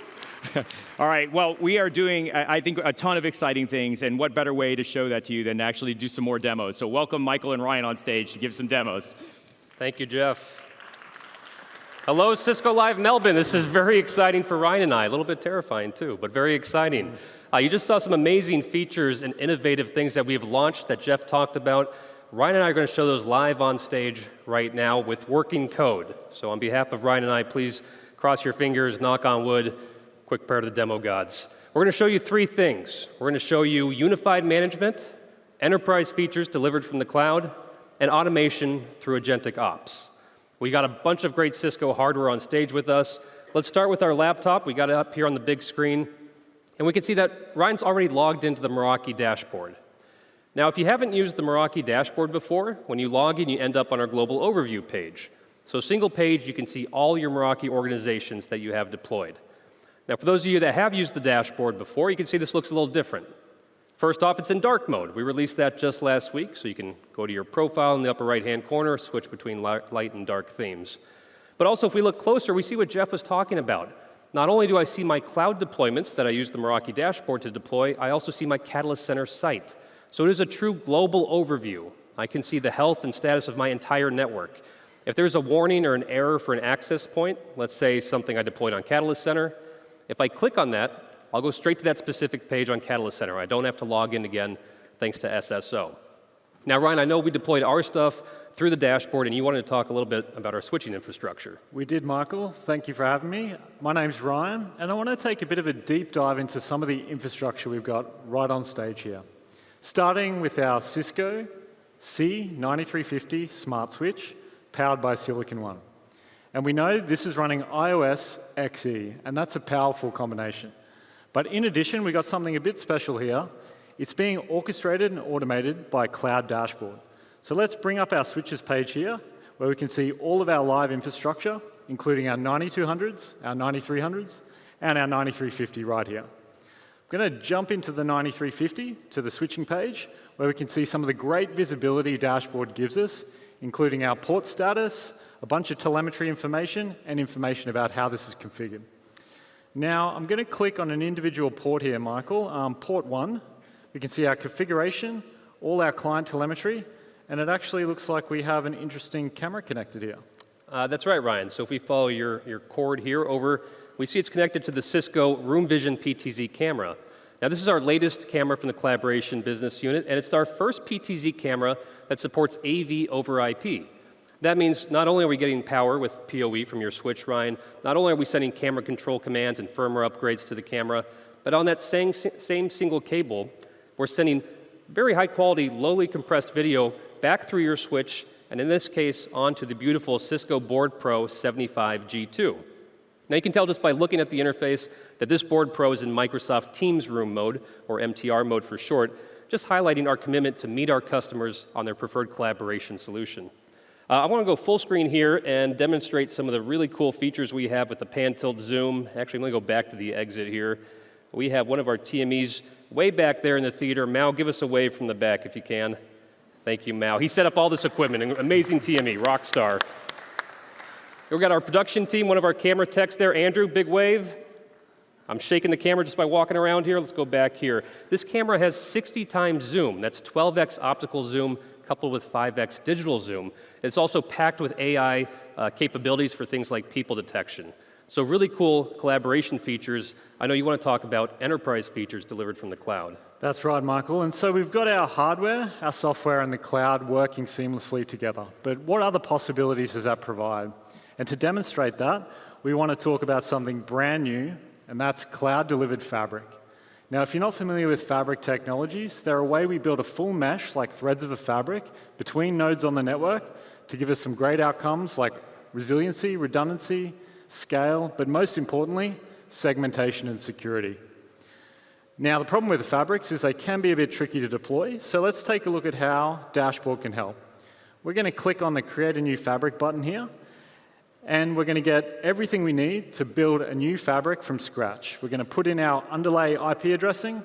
We're going to define our secure subnets here for our segmentation. And we're going to click Deploy. Now, Dashboard is going to build individual configurations for all the nodes on the network, push them out, and bring our fabric online, which is pretty powerful stuff. Almost as importantly as deploying a fabric is obviously operating one. So let's take a look at a fabric that we deployed earlier, right here in Dashboard. We can see all the telemetry here in Dashboard about how this fabric is performing, including our statistics and even the individual nodes that are participating in this fabric. And we can get a topology view live in Dashboard of how this one's laid out. I love how powerful this architecture is, and it's simplified so much. I know you're going to go deeper, too, with CLI, right? That's right. If you're a network engineer at heart like me, you'll know that dashboards are great, but we also need a little bit more detail. So let's show you how we can jump directly from Dashboard into the terminal CLI. So I'm going to select Border 2 here, Border 1, pardon me, jump into the CLI, or jump into this switch page, select Cloud CLI, and we're going to launch the terminal here. Now, once this is loaded up, we can put in more detailed commands, such as show NVE peers, and that's going to give us some extra information about the threads of our fabric and how this mesh is performing. Now, we're not going to stop there because the secret's out, and this is iOS XE in the cloud. And we're actually going to unlock, and you'll have to look closely here, I might zoom in actually, configuration mode for a fully managed cloud switch. This gives us access to features that aren't even available in Dashboard yet. That's really cool stuff, Ryan. So, before we kind of had to make the choice, right? We either get the powerful control and granularity of CLI, or we get the ease of deployment with the cloud, but this is really the best of both worlds. Really cool kind of hands-off feature there, or hands-on feature, I should say. I want to talk about hands-on stuff, though. Hands-off. I'm getting mixed up. I want to talk about automation, actually. And by automation, we're actually going to use some equipment here we haven't even addressed yet. So to my left, to your right, we have a full network stack here. We have the new secure router, that's the 8455G2. We have a 9200 switch, a Wi-Fi 7 access point. We also have a collaboration with the Desk Mini. And Ryan, I know there's an error code on there. What's that say? No network connectivity. Yeah, that's to be expected. So we did not set this up beforehand because we wanted to show off how quickly we could configure this even when we're on stage and the clock is running. So historically, how we would do this is we'd go to a search engine, right? Maybe we'd Google, how do I deploy an entire branch site per Cisco best practices? But this is the age of agentic ops. So let's launch our AI assistant that's right here in Dashboard. And this is available to everyone in this room. We launched this just a couple weeks ago. So I open up the AI assistant, and I'm going to ask it not just how do I deploy an entire unified branch site, I'm going to ask it, can it do it for me? Even better, can it do it per Cisco validated design best practices? So the AI assistant is looking through all of its collateral and knowledge base articles. In this case, it has responded and said, hey, I found a workflow. I can do this automation and do this work for you.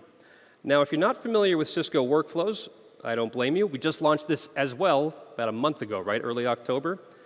Workflows is Cisco's home-built automation engine. Just like the AI assistant, it resides within Dashboard, so I don't have to go anywhere else.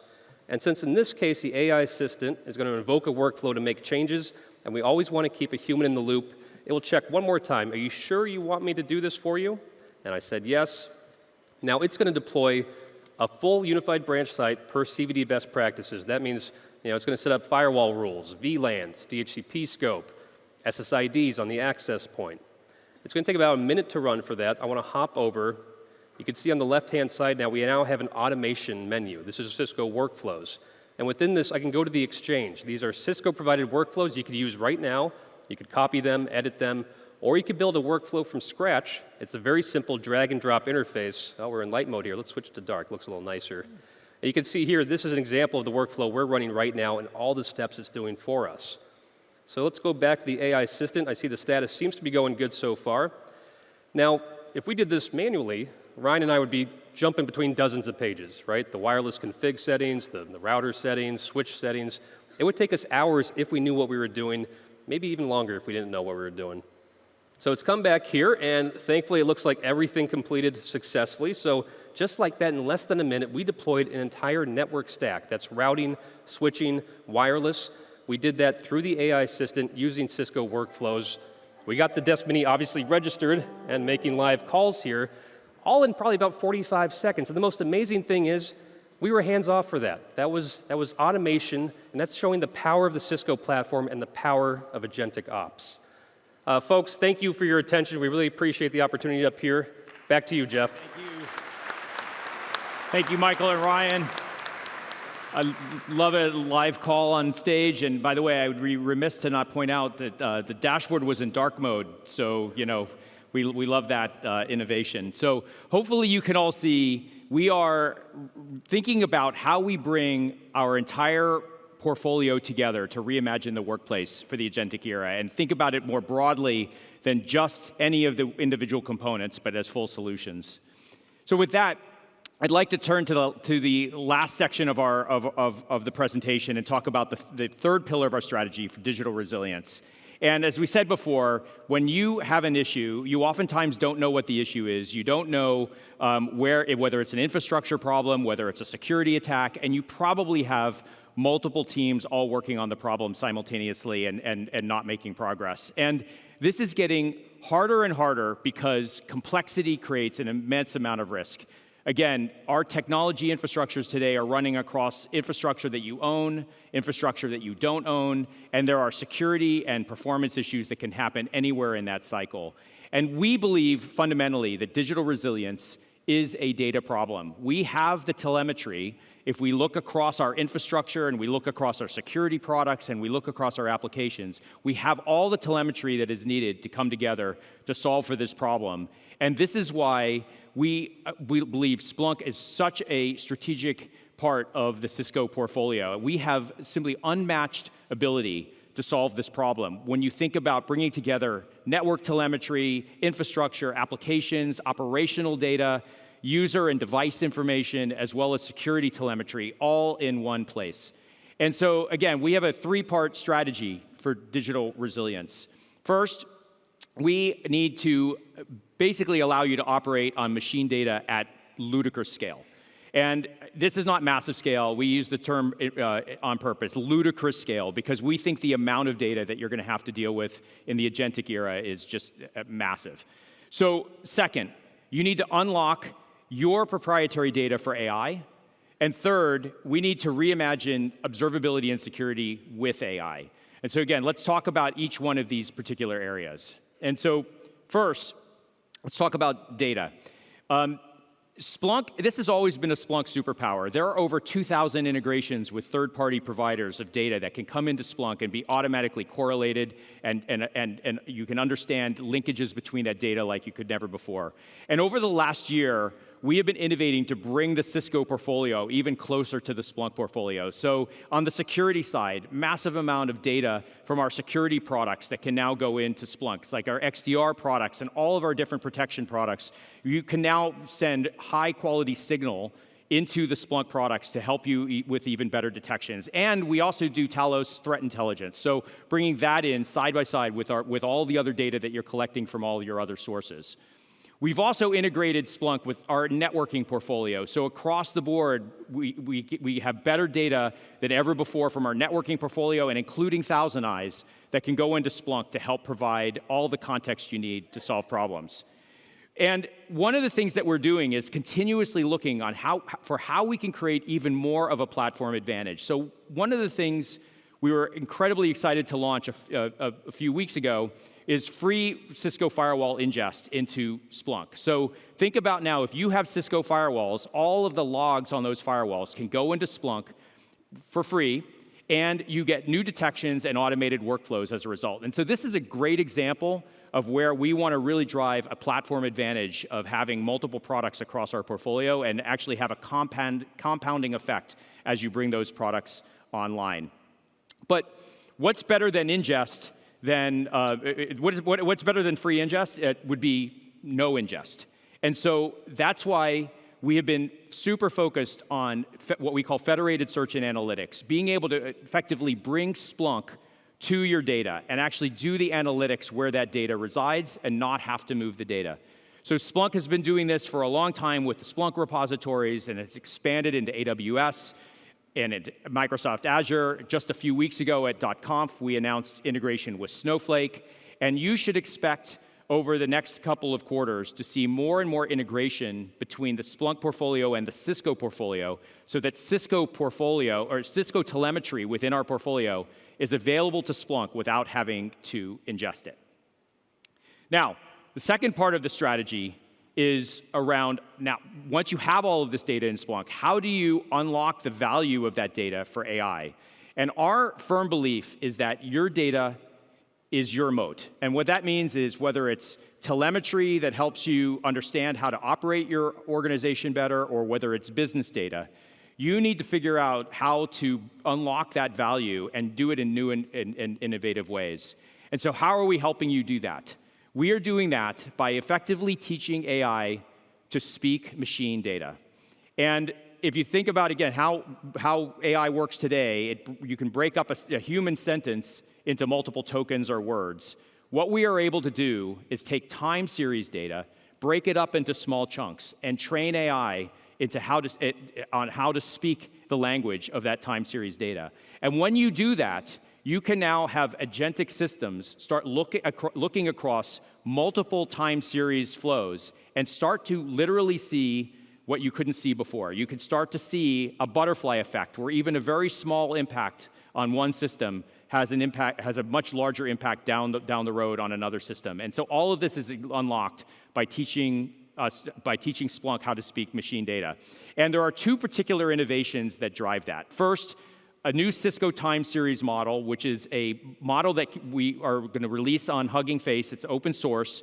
It's going to be released later this month. And you can use this model to train your own models on your own proprietary machine data.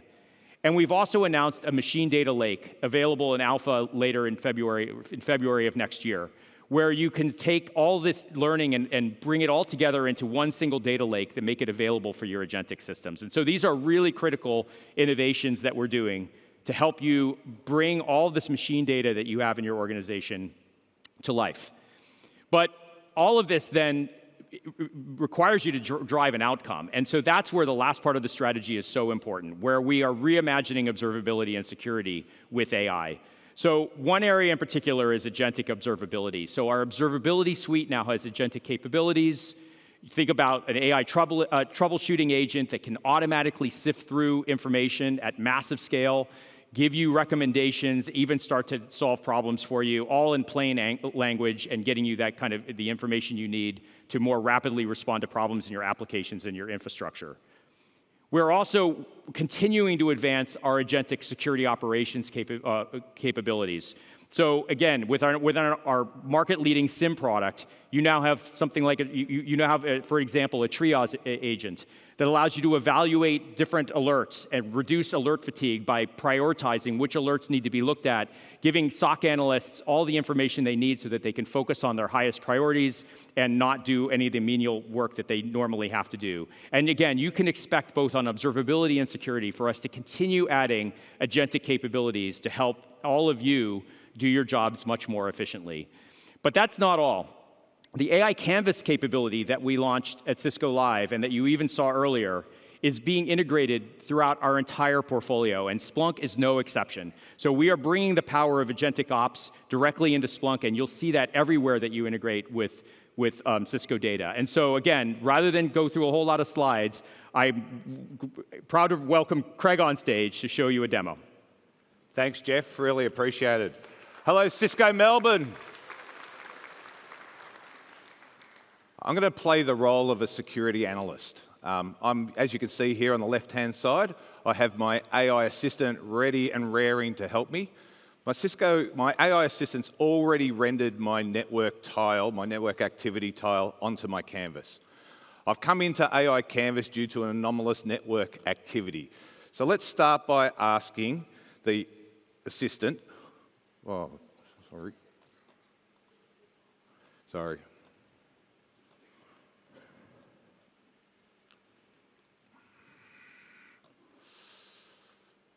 Apologize. So let's start by asking the assistant.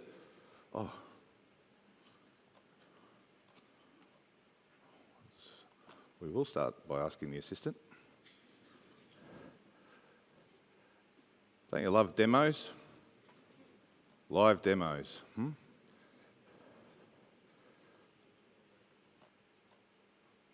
Right, I'm going to start by asking the assistant.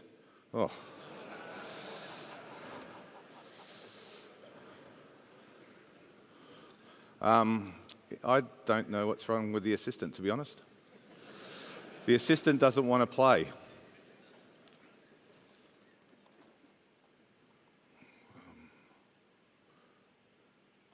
No, it doesn't want to play. I'm really sorry, everybody. It just doesn't want to play.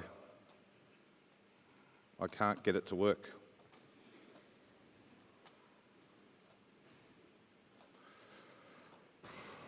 Well, that's quite embarrassing. So we have we always take a risk when we do a live demo, and I think we're probably having some network connectivity issues. I think that's. So I think what we're going to do is we'll figure out another way to get you this demo. But trust, actually, if you go back and look at the videoof.conf, we had it running there. And so I think what we're going to go ahead and do is we'll just move on and we'll figure out what the technology problem is later. So Craig, thank you for the shot. Sorry about that, folks. Well, yeah, so we are going to have to go and take a look at some machine data. Oh, wait, we got it. Wait. I've actually got it working. We got it working. So all right. I've got it working. So let me try again. All right, let's go again. What do you think? Should we have a go? Can we have it? All right, Should we have a go? All right. So I've come in as a security analyst, and I've come into, there's been an anomalous network activity. So I'm going to start by asking the agent, is there any correlation to the login events at that time?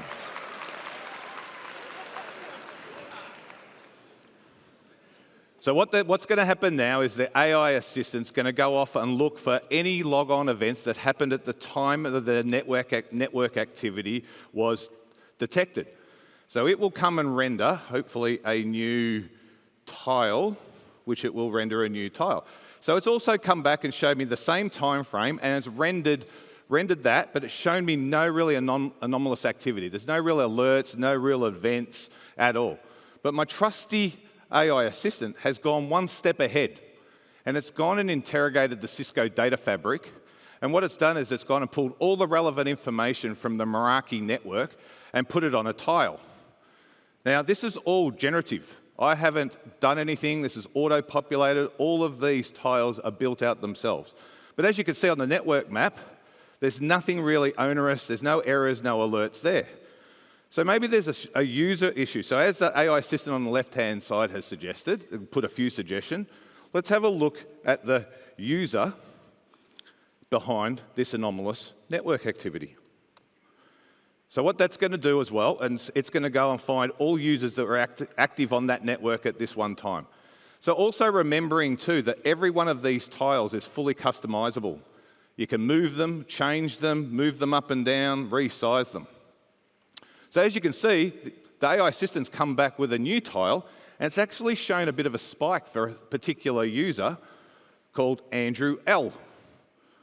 Hopefully there's no Andrew L's in the room, but Andrew L seems to have been up to no good, doing something. So let's click on Andrew L in that bar graph, and as you can see here, the entire network lights up like a Christmas tree. So what we might do is have a more deeper dive into what commands Andrew L was executing on the network. So again, this is fully customizable. The screen it'll be going back and looking for all commands that were executed. So it's fully integrated into Splunk. So it'll be searching in Splunk databases. And as you can see, it's come back that the curl.exe command was executed on the user's system. For those who know what that is, that's copying data externally. So one would suggest that's not a good thing that Andrew L was doing. So what we've done, our trusty AI assistant on the left-hand side is stepping us through and helping us through this whole journey. It's in essence saying to us, create an alert. That sounds a pretty good idea. So let's create an, Let's create an alert to detect this behavior. So what it's going to do, it's going to log into Splunk, and it's going to create that alert. Very, very quickly, that alert has been created. Now I can open that alert in Splunk search if I want to. I can have a look at all the SPL in any of these searches. So as you can see, you don't have to be an SPL expert. You don't need to understand SPL, but you can have a look at it if you want to look at in any of these searches. So are we finished there? So probably not just yet. So as the assistants also stated, we should invite an expert in to block the IP address.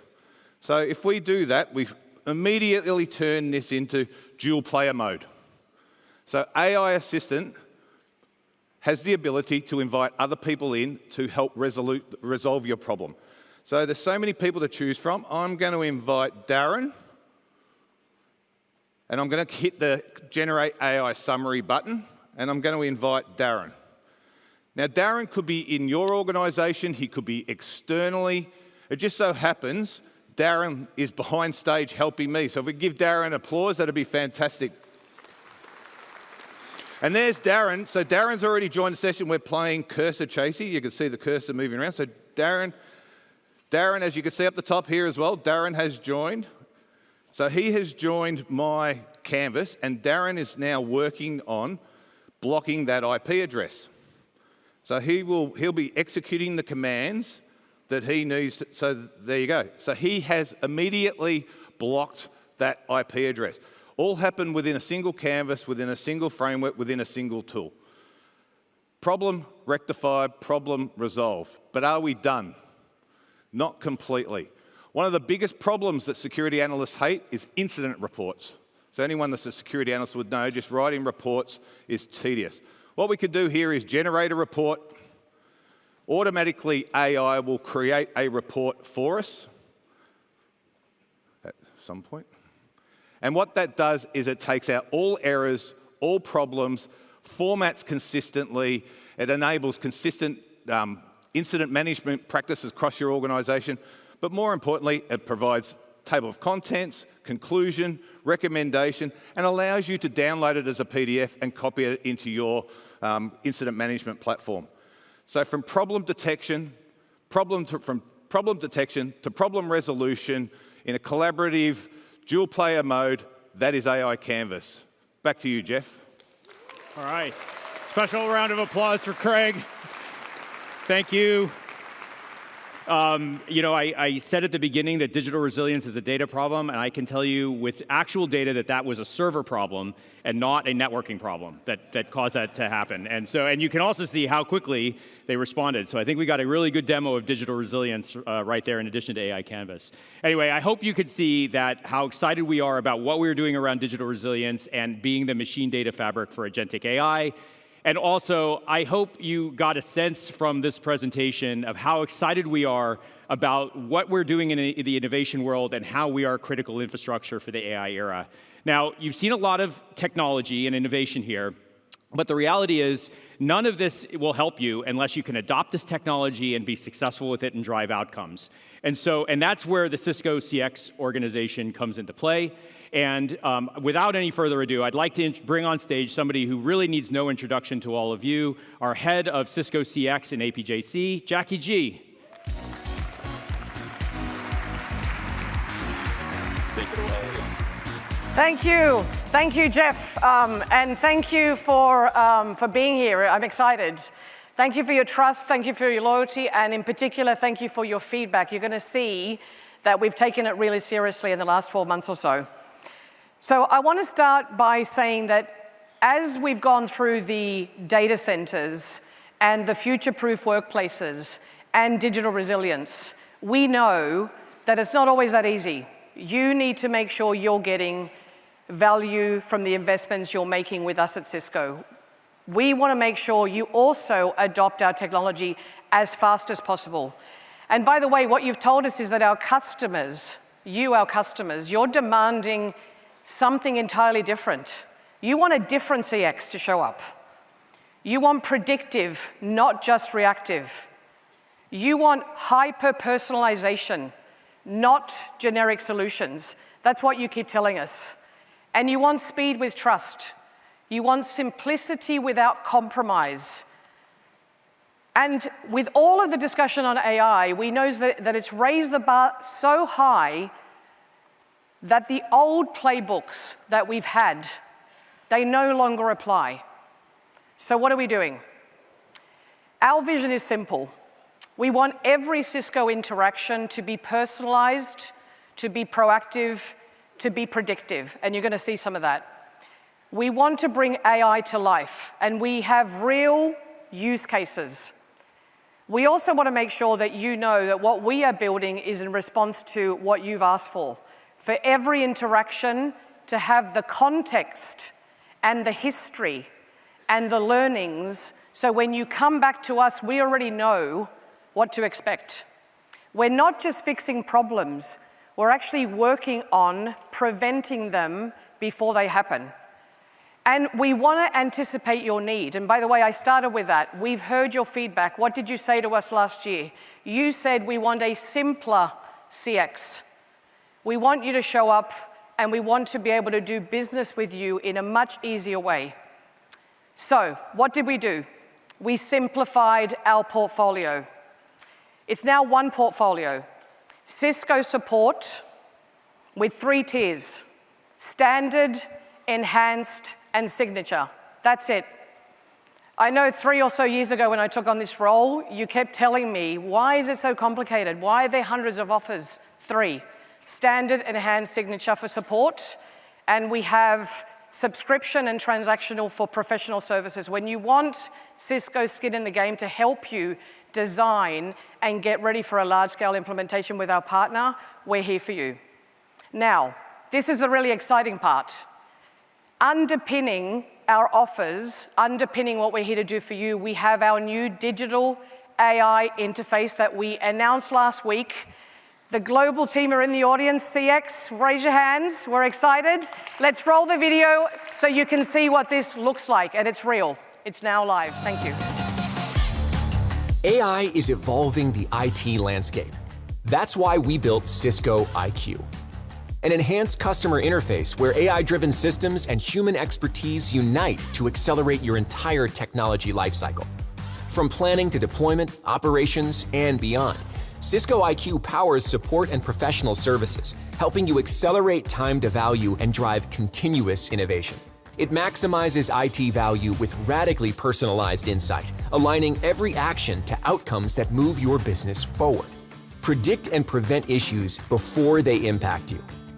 Benchmark transformation progress. Optimize continuously, so you always know where you stand and where to go next. Cisco IQ. Personalized, proactive, predictive. All right, round of applause for I know it looks simple, and friends of mine often say, who've been in the industry as long as I have, 35 years, it's the boring stuff that is hard to do. So this is what we're bringing to you. Imagine being able to be predictive about your asset insights. Imagine AI-powered troubleshooting. Imagine infrastructure assessments that you can just do with your fingertips. Not manually, not physically, but you can do it with the power of AI and the install base that we understand very well. That's our goal, is to prevent outages. No one wants outages, and they always remember us for it. That's what we're popular for. We don't want outages. We want to prevent them before they happen. We want to leverage agentic AI, and we're doing it seriously in CX, but we're doing it with human expertise because we have to. We have to always have that human in the loop. Now, I always love examples. You know I love examples. So to bring it to life, I want to introduce one of our customers who's been on the leading edge of driving transformation and has trusted us in Cisco to do that with them. LTI Mindtree. Let's listen to their story.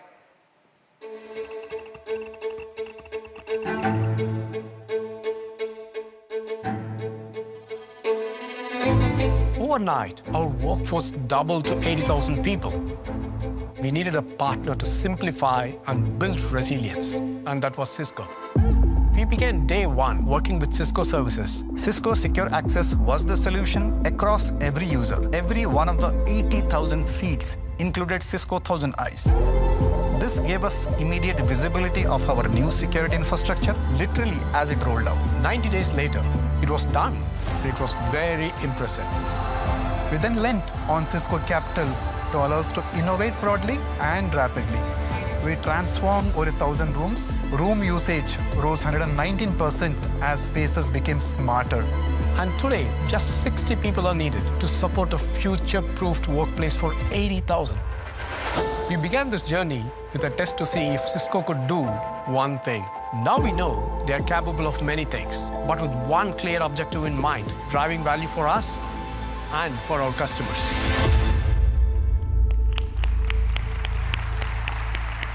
It's my absolute pleasure to introduce Rajesh Kumar, CEO of LTI Mindtree, embracing what I would say is one of the most ambitious technology transformations in Asia Pacific. Welcome.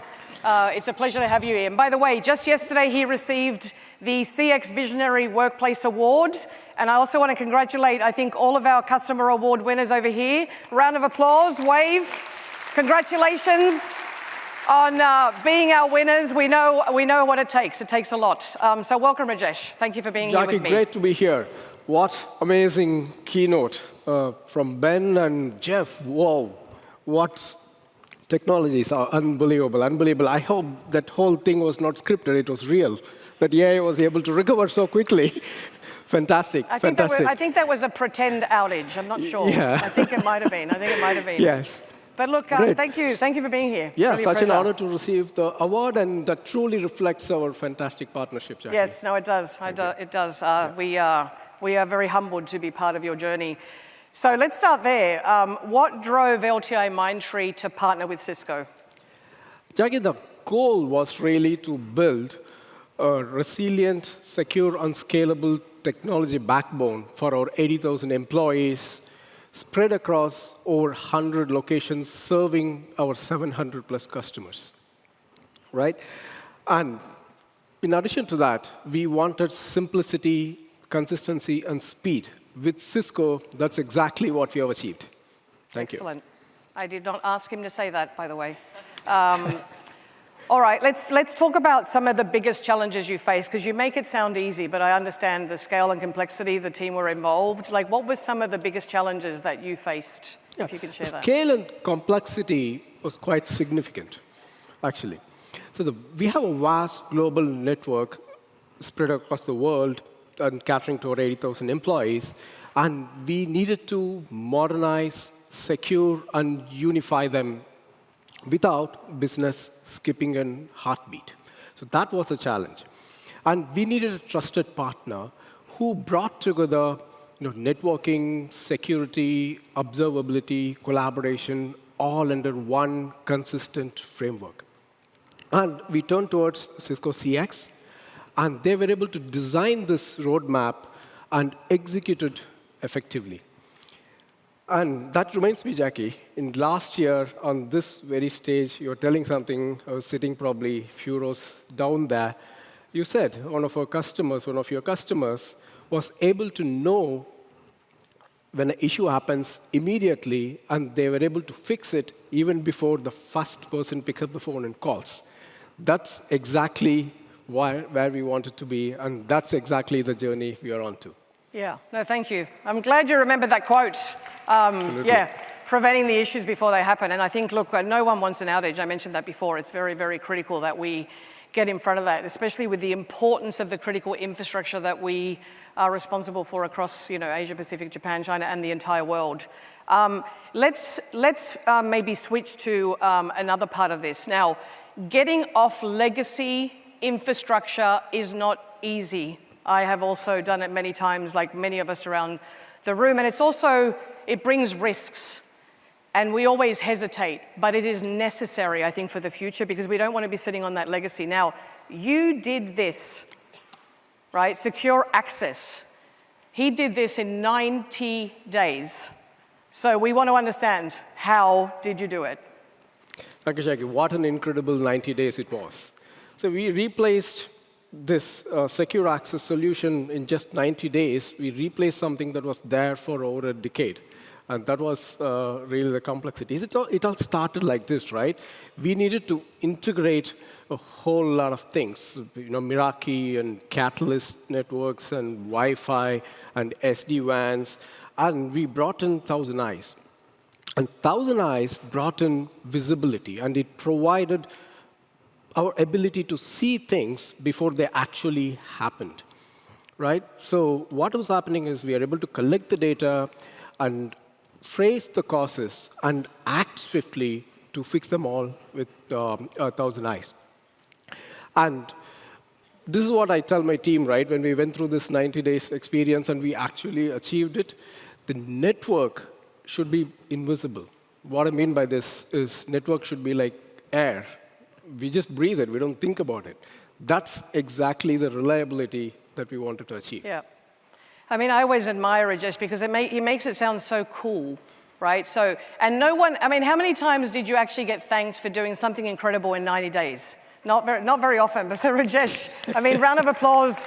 Thank you. You make it sound very easy, but I know how difficult it was. And I think it's important for us to, really understand what you've done in terms of the foundation, the simplicity, the resiliency that you've built into your network, because yes, we know when it doesn't work, everyone notices. So tell us about how AI is changing the way that your teams work. Yes. AI is a priority for us. I'm sure it is a priority for all the CAOs here and the CAOs out there, right? AI is important for everyone. AI is already making a lot of difference to us. For instance, AI assistants in IT ops are automating the routine tasks. It is helping us create cases, and then it's helping us to do troubleshooting and all of that stuff. And AI in security is helping us mitigate 20+ threats every month. That's what is happening. And with this, what's happening here is our teams are able to focus on innovation rather than firefighting. And that's the kind of bandwidth that we are able to get with AI. And in Jeff's presentation, we saw some of the power that we can look forward to. Yep. It's just unbelievable.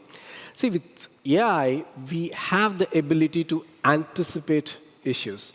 And so much is happening in AI, and we have done so much in AI, but I truly believe we are just getting started. And I feel we can evolve together and learn together in this journey. I agree. I agree. Very inspiring. So what are some of the parting experiences that you want to leave this team with here? Jackie, we achieved some incredible things. Replaced something that was existing over 10 years in 90 days, and we got in 1,000 eyes, and we are getting to the journey, what I was making a quote of yours, right? Ability to anticipate and be proactive. We have done that.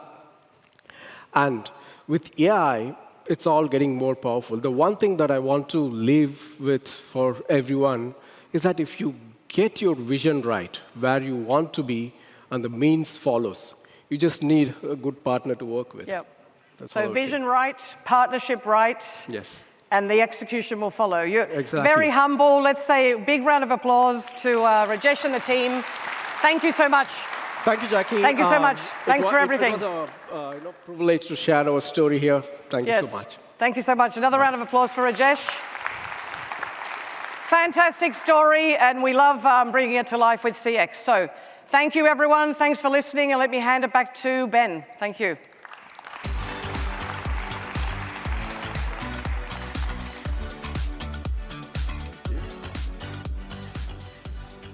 Great. So I'm here to close this out. So we started this morning's conversation talking about some of the opportunities and challenges that are ahead of us. Jeff then showed us some of the incredible technology that we're putting in your hands to help you respond. Jackie stepped us through how Cisco is bringing capability to ensure you can unlock the full potential. And Rajesh showed us what he and the incredible team at LTI Mindtree are doing to turn all of this potential into real-world reality. So please join me in thanking our speakers.